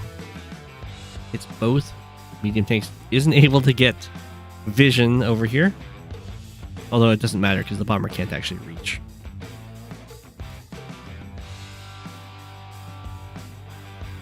One, two, three, four, five, six. Oh, sorry. So the bomber should come over here and kill this mech so that the recon can stop the city cap. I'm not sure why Batsumi's attacking in here because I did see that there was an anti-air on this front. Just last turn. Oh. Okay, I guess the bomber is going to be the one that interrupts the capture. Sure. Ooh, it straight up kills the infantry on the city. Okay, once all these tanks kind of come over here with enough support, should be able to clear out these artillery. They're going to be really hard to cover for. So there are still 4 of them. The artillery are pretty good at covering for themselves, or for each other, I should say. Alright. Another recon bites the dust. It's what happens. Infantry get picked off. A lot of anti-air, or our copters just hiding out in the darkness here. And then more copters get brought over here, double anti-air. Okay, the tanks, the copters combined, if they work together well enough, ideally with some recon support, they should be able to clear this out and get this comm tower back. I'm surprised that Padre has been able to hold on to for so long. The income deficit has been no joke. Okay, we're at day 30, or day 29. Going for this city. Okay, there we go. We have one recon. This would probably be a turn where I'd go triple recon, because I'd be like, I just don't know where my opponent's army is, and that's a big problem. Padre boldly attacking forward here. Does see a bunch of tanks. Brings over the medium tank. Copter does sacrifice itself to try and save this city. Okay, this is looking like Batsumi might be able to end this game here, depending on how everything plays out.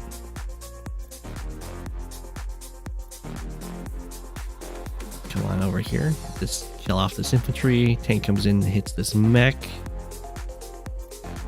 I don't like the bomber coming in here when you see the anti-airs right there.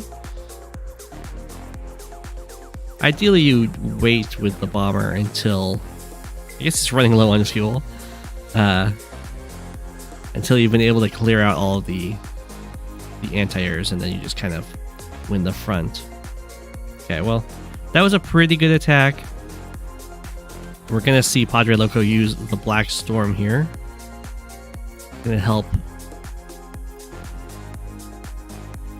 even up these unit values for sure. The artillery still gets some nice attacks. Down goes the poor bomber. It did its job though. It just killed one medium tank. It hurt another one. I think it killed something else. This is a World War I reenactment.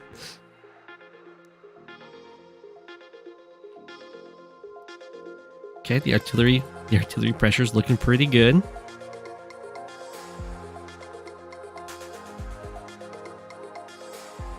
All right. So Batsumi got hurt really hard there, as is to be expected on the Hawke super turn. Does not reach the copter. Does get a join cap here. Ooh, attacking.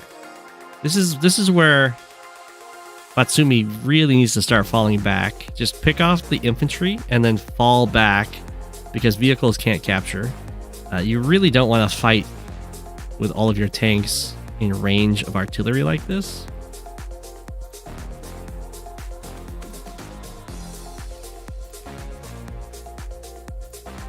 This is going to hurt a lot. And it's going to be more damage than a 6k income advantage can make up for. Also for Padres, please stop dropping your stuff into death. They've died every time.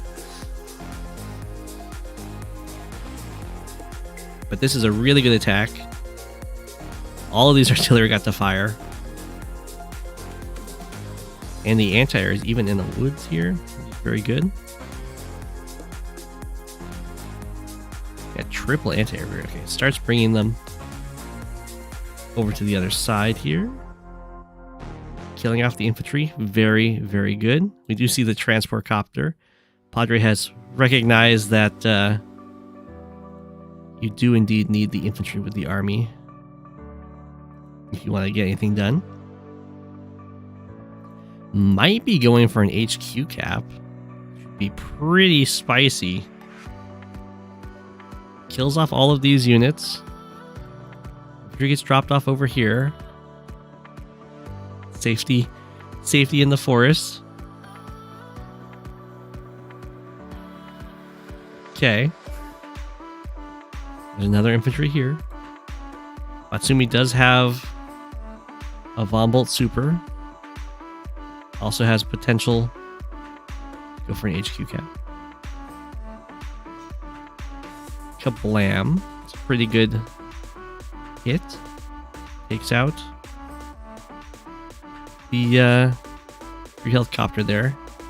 Gets a hit on the artillery. The medium tanks are just completely unanswered at this point. Okay, builds another copter. This could be the kind of situation where you might even get a battleship and be pretty happy.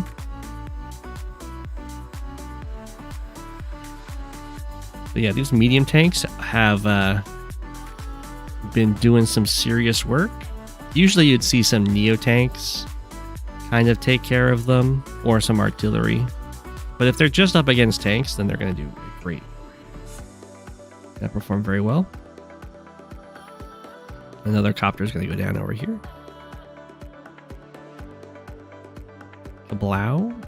Oh, copter's going to hit the medium tank. Start weakening those. Oh, we've lost an artillery. I'm not quite sure why stuff's being put in the lander. It definitely seems like the fight should be over here. And everything should be invested on this front rather than sending it over here. Okay. I mean, the copters are looking pretty good for Batsumi. There is still one full health anti-air for Padre. These artillery are still getting their shots off.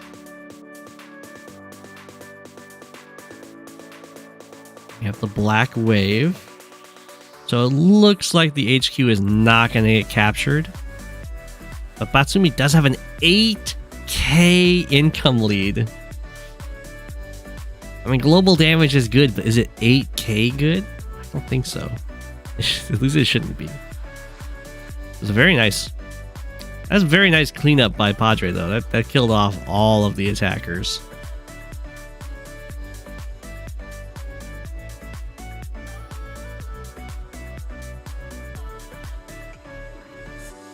Okay, there's still just 2 infantry.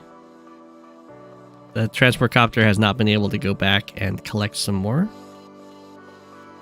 Down. Okay, now it's just the 1 infantry. Focusing down the anti-air as possible. And then we have the stealth built. I mean, I agree. If you're having troubles cracking your opponent's army and they have 16k income and their airport is on the other side of the map perfectly, then a stealth will certainly get the job done. It'll be a little slow.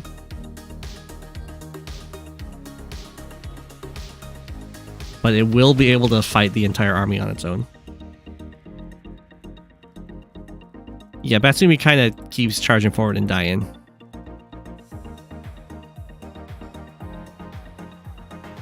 Okay, although it doesn't... Oh, looks like the city is indeed going to fall.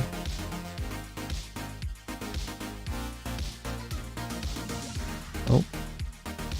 Checks to make sure that's going to fall. Indeed it is. Stealth moves forward.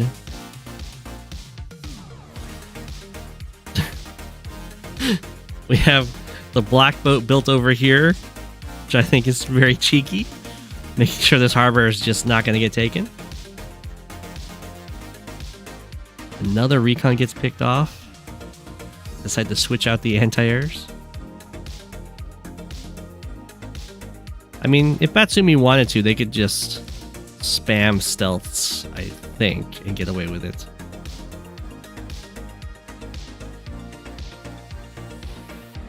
I mean, Padre is currently making Inkakark very, very proud of all of this artillery usage.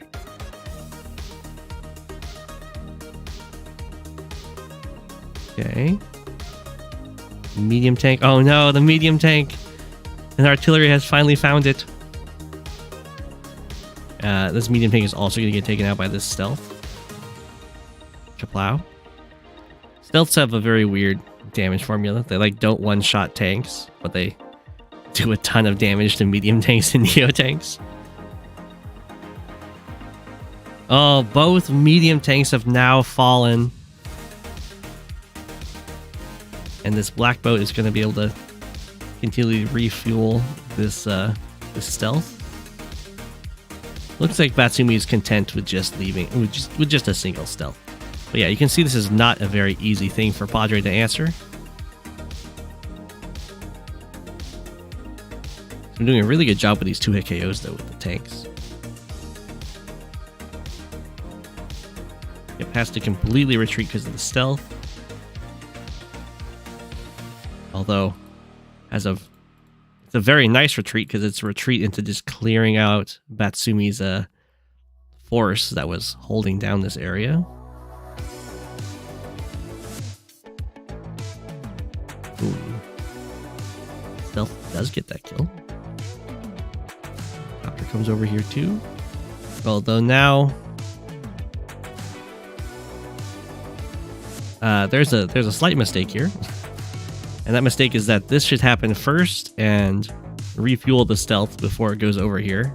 Now an APC needs to be built, otherwise the stealth could crash, and with it, all of Batsumi's hopes.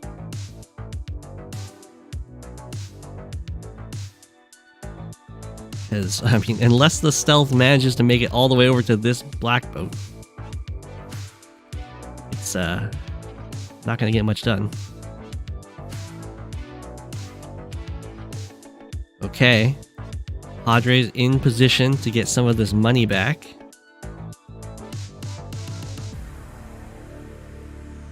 And has enough money to build a fighter. There we go.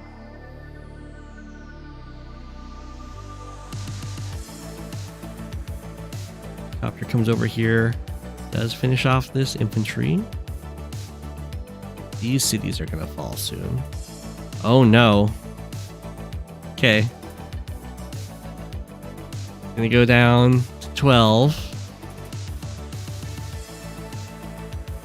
And then it's just gonna crash.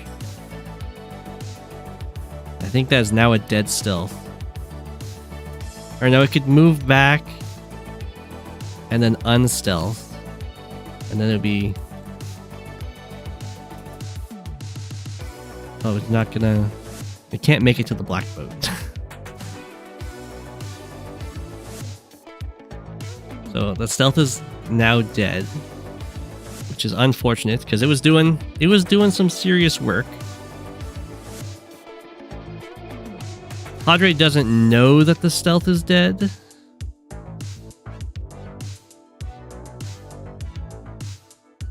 Currently. He's down to 12.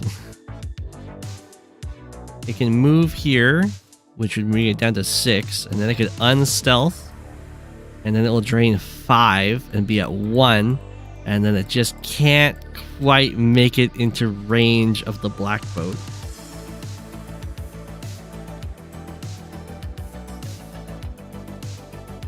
Ex Machina.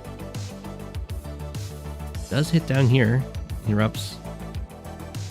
Capture. Okay, the artillery have now been cleaned out. The stealth death is going to be so sad, yeah.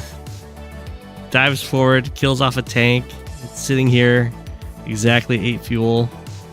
I think Padre's going to see it explode.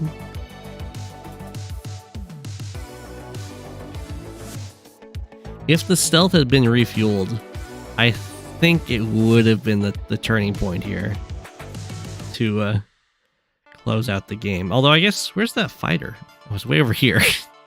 I'm not sure why the fighter's way over here. The stealth has been showing itself down here. That's okay. I guess the fighter's ready to take out all these copters. These captures are happening. There goes the stealth. And with it, all of Batsumi's dreams. PadreLoco is going to get both comm towers, if only briefly. We do have a Neo tank though, which should be very good.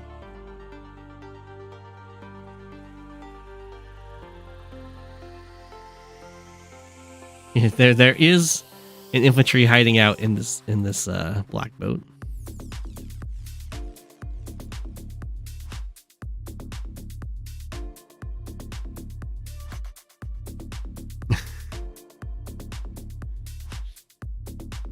Okay, the fighter gets a nice kill on this copter, and it's completely unopposed too. Neo tank is spotted. The comm tower's been captured. The money starts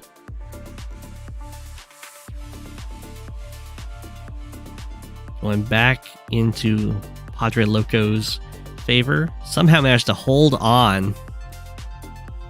Went down like 8k. Okay.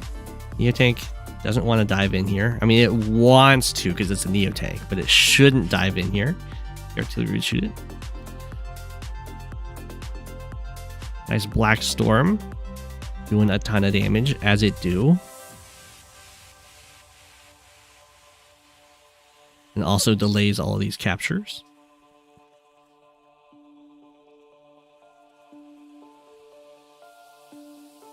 Okay.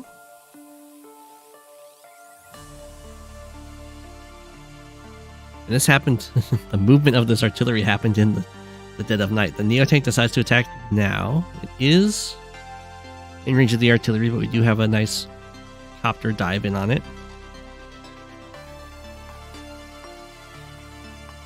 Okay.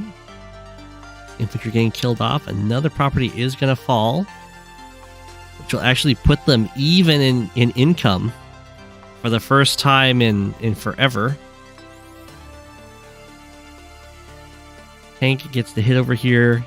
Tries to hurt the artillery. It's going to heal up to 10. And you're going to have to join cap this if you don't want to just straight up lose to the artillery. But that's okay.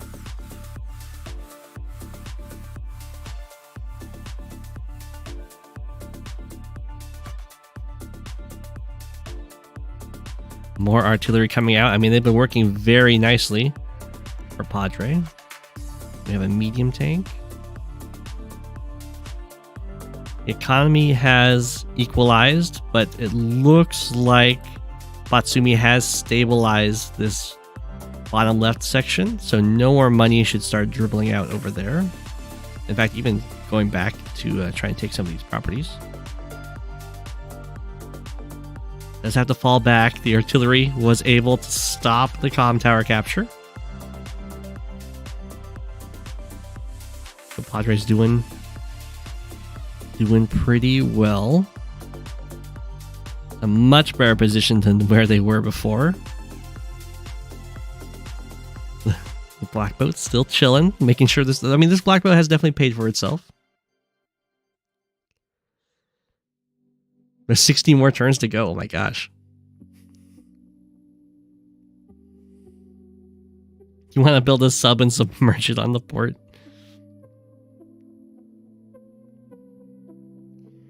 Okay. This capture is being gotted. Down goes. Lots of copters have died to anti-airs this game. I think what happened was Batsumi had a lot of success with taking out that one anti-air from PadreLoco and then being able to just like do whatever he wanted or whatever they wanted, and that mindset just never left them. But PadreLoco learned to have more anti-airs.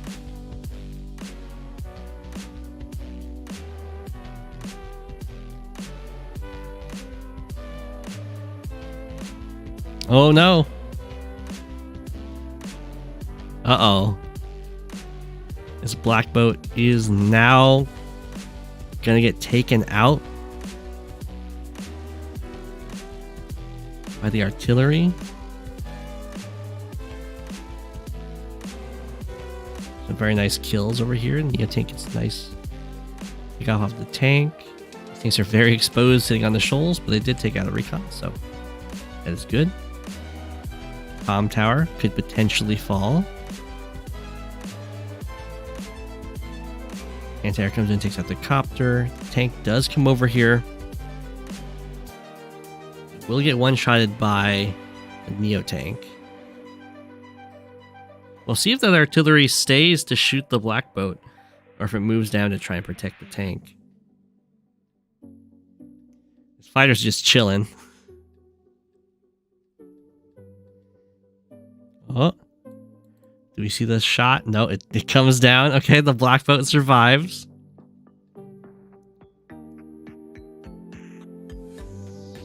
I mean, it makes sense to come down. Okay, Batsumi's back in the lead when it comes to income.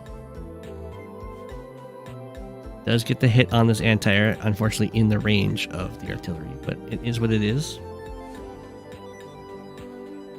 New tank comes in, anti-air comes in, copters come in. Join cap if you want to try and get that.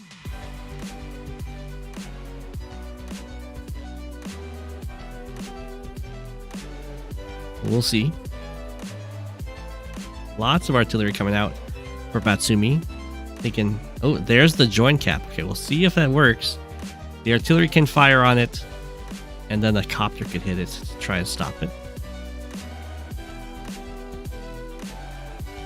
Fighter still hasn't moved. This looks like a pretty good use of the fighter over here, but that's okay. Team tank takes out the tank. Artillery fired on the Neo tank. That means that Batsumi is going to get this comm tower. And the black boat is still surviving. There we go. Tank takes out the anti-air. We have the copter strike on the medium tank. This artillery should be a known factor because it did fire on a tank last turn. So goodbye, Neo Tank. We knew you well. You did a good job. Oh, the infantry does get dropped out. I would not drop that guy out quite yet because this is definitely still a danger zone. We have the Ex Machina. Oh, does it hit over here? Oh, it does. It saves the Neo Tank. We have an attack over here. These guys are just barely surviving. So the Hawke Super will heal them up by quite a bit. Okay, tank and infantry get dropped off over here. Artillery just fires on this anti-air. This infantry gets ignored. I would 100% hit that with my own infantry before moving this copter away. The fighter moves over here to get refueled. Oh, this black boat. No, the black boat's gonna sink because it can't get to the harbor. You could, it's got 2 fuel. You would have had to build an ABC to save it. Oh my gosh.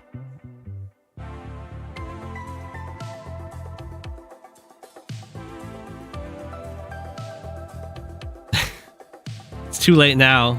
This is dead. Infantry's gonna get this capture.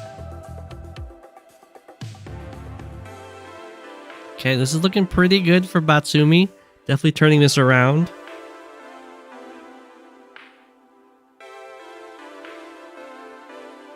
Yeah, this looks like this comm tower is going to fall. Well, I guess Padre's going to be able to use the Hawke power to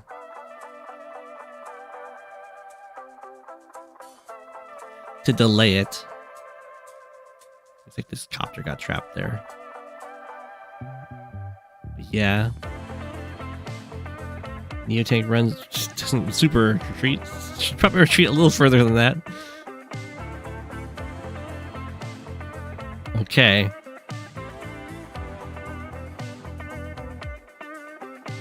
Padre starts moving forward. Do we see a power used to try and stop the comm tower? Attacks in over here. We really use this fighter to kill off the copters. It's not like it's doing much, just standing there. Kills off the tank, does interrupt the hero infantry. Kills off the Neo Tank. Fighter decides to go over here. Normal power to save the comm tower? Yep.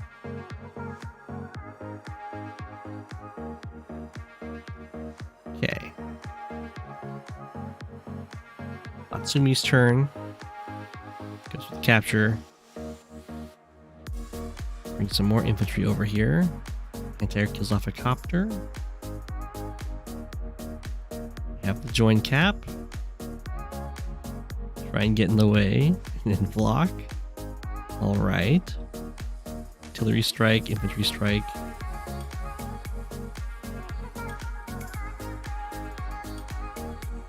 Alright, I mean, this is... I'm surprised this is going to end so soon, because this is still looking very, very contested. I like targeting down the infantry.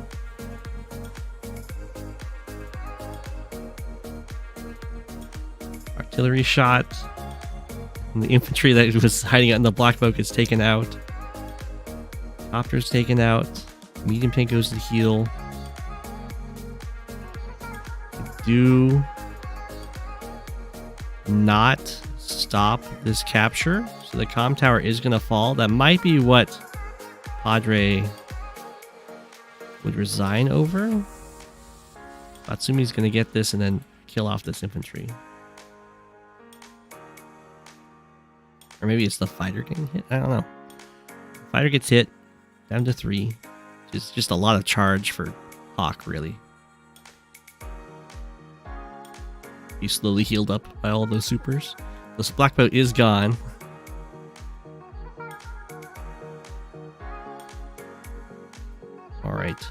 Padre retreats. Gets a nice shot over here. The artillery are still getting some very good value. Kills off the anti-air. Doesn't have any infantry over here anymore. And it's going to be a little bit of a wait before some more arrive.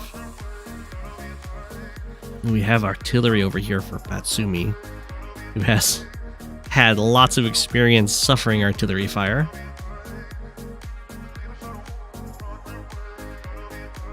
Okay, tank gets taken out. Lots and lots of infantry. Something that Padre's going to be very jealous of because this black boat ran out of fuel. Ooh, we have an attempt to take this comm tower. The fence seems pretty good. Yeah. Matsumi's able to ward that off. Dive through a little bit up here. This is not just over in 2 turns. You're mega frustrated and you weren't even playing the game.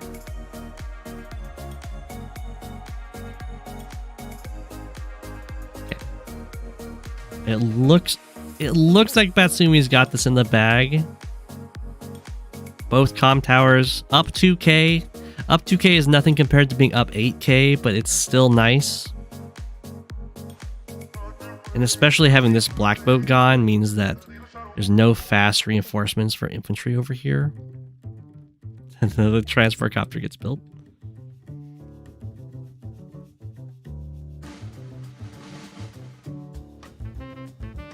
Okay. Oh, that. I was about to say that the tank gets taken out, but it does not. Lots of pressure. These are starting to fall. A very healthy infantry count for Batsumi. Up 6 currently.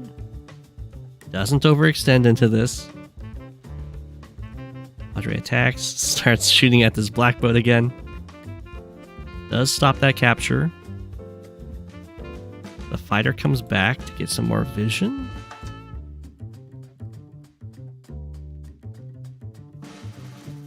Okay.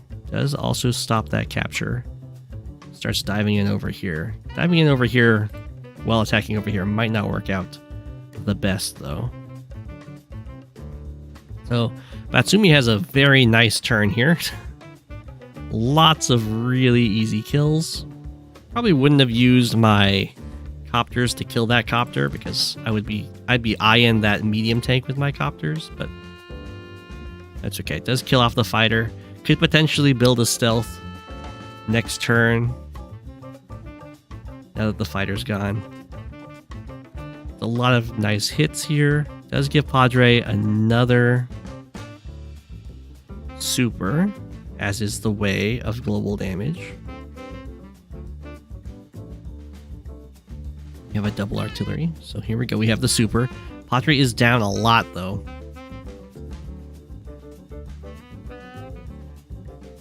This is why we set turn limits.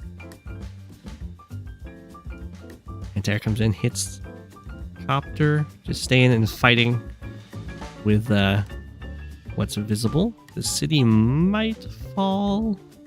We'll see. Ooh, we have the Neo tank coming out for Hawke. I mean, if this medium tank hits from this side, it won't get hit by an artillery and be pretty happy. Oh, the black boat is almost fallen. Down to 2, and it does hit from that side. These Hawke artillery have been very, very good. We have artillery fire from Batsumi as well. Take out. Doesn't quite take out. Does take out. The anti-air copter comes in, hits the tank. We have the Ex Machina. He's going to hit... Oh! It's a straight up magnet right there. Neo tank lander. Well done. Although I think that Neo tank was probably really wanted over here. Tank. No. Okay, well, the tank finds its way in between the two artillery. Once you see the artillery, do not place units in its range, although it only has one shot left.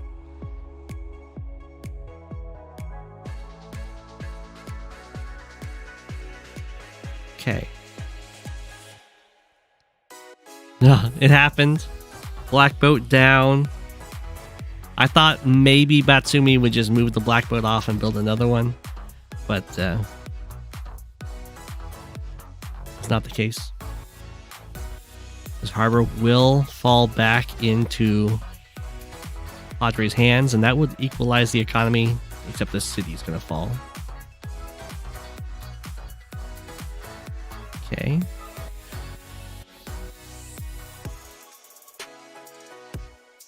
Attacking forward a little bit here.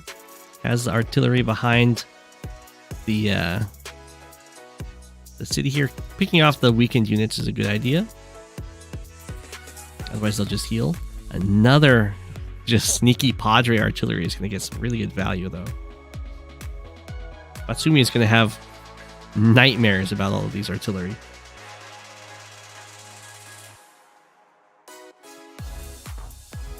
Yeah, landers protect against global damage.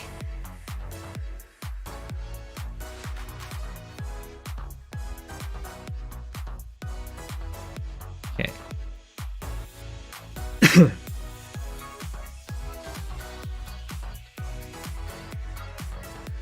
So Batsumi has floated 9k, which I assume means they're going to invest in a stealth.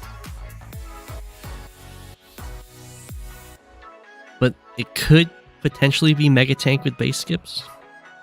Actually, I think there's too many repair costs for that. No, they can't even get a stealth. Ooh, reveals with the 1 health anti-air, very nice. This guy can reach 2. I guess we'll see medium tanks probably. Or maybe just more copters. Down goes... No. Down the Neo tank does not go.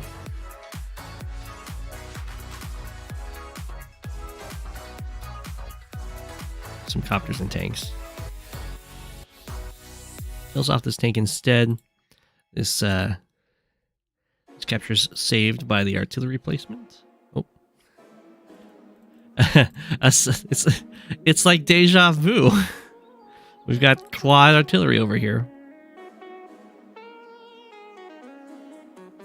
It's just the other player. Oh, no, nothing can reach to actually stop this capture. Okay, so Batsumi is going to get a... Batsumi's going to have an amazing turn. Yeah, Padre resigns there. That's fine. Still up in unit value by a decent amount, but yeah, that's going to be absolutely brutal. And then another city's going to fall with double comm tower. My gosh. No 1-1 here.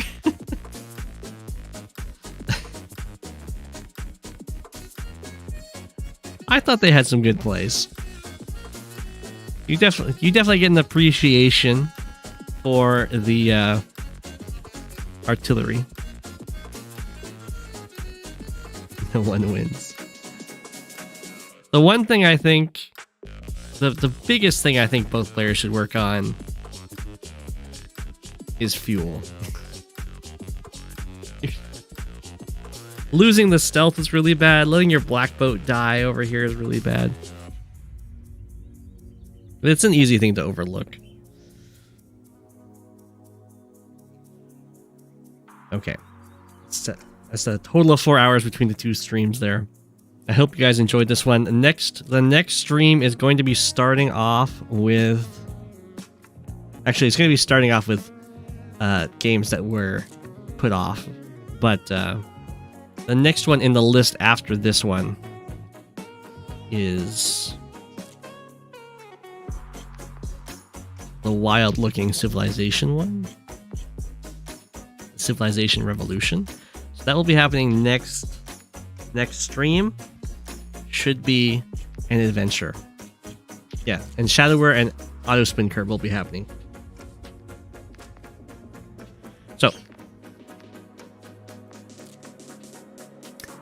good night, everyone.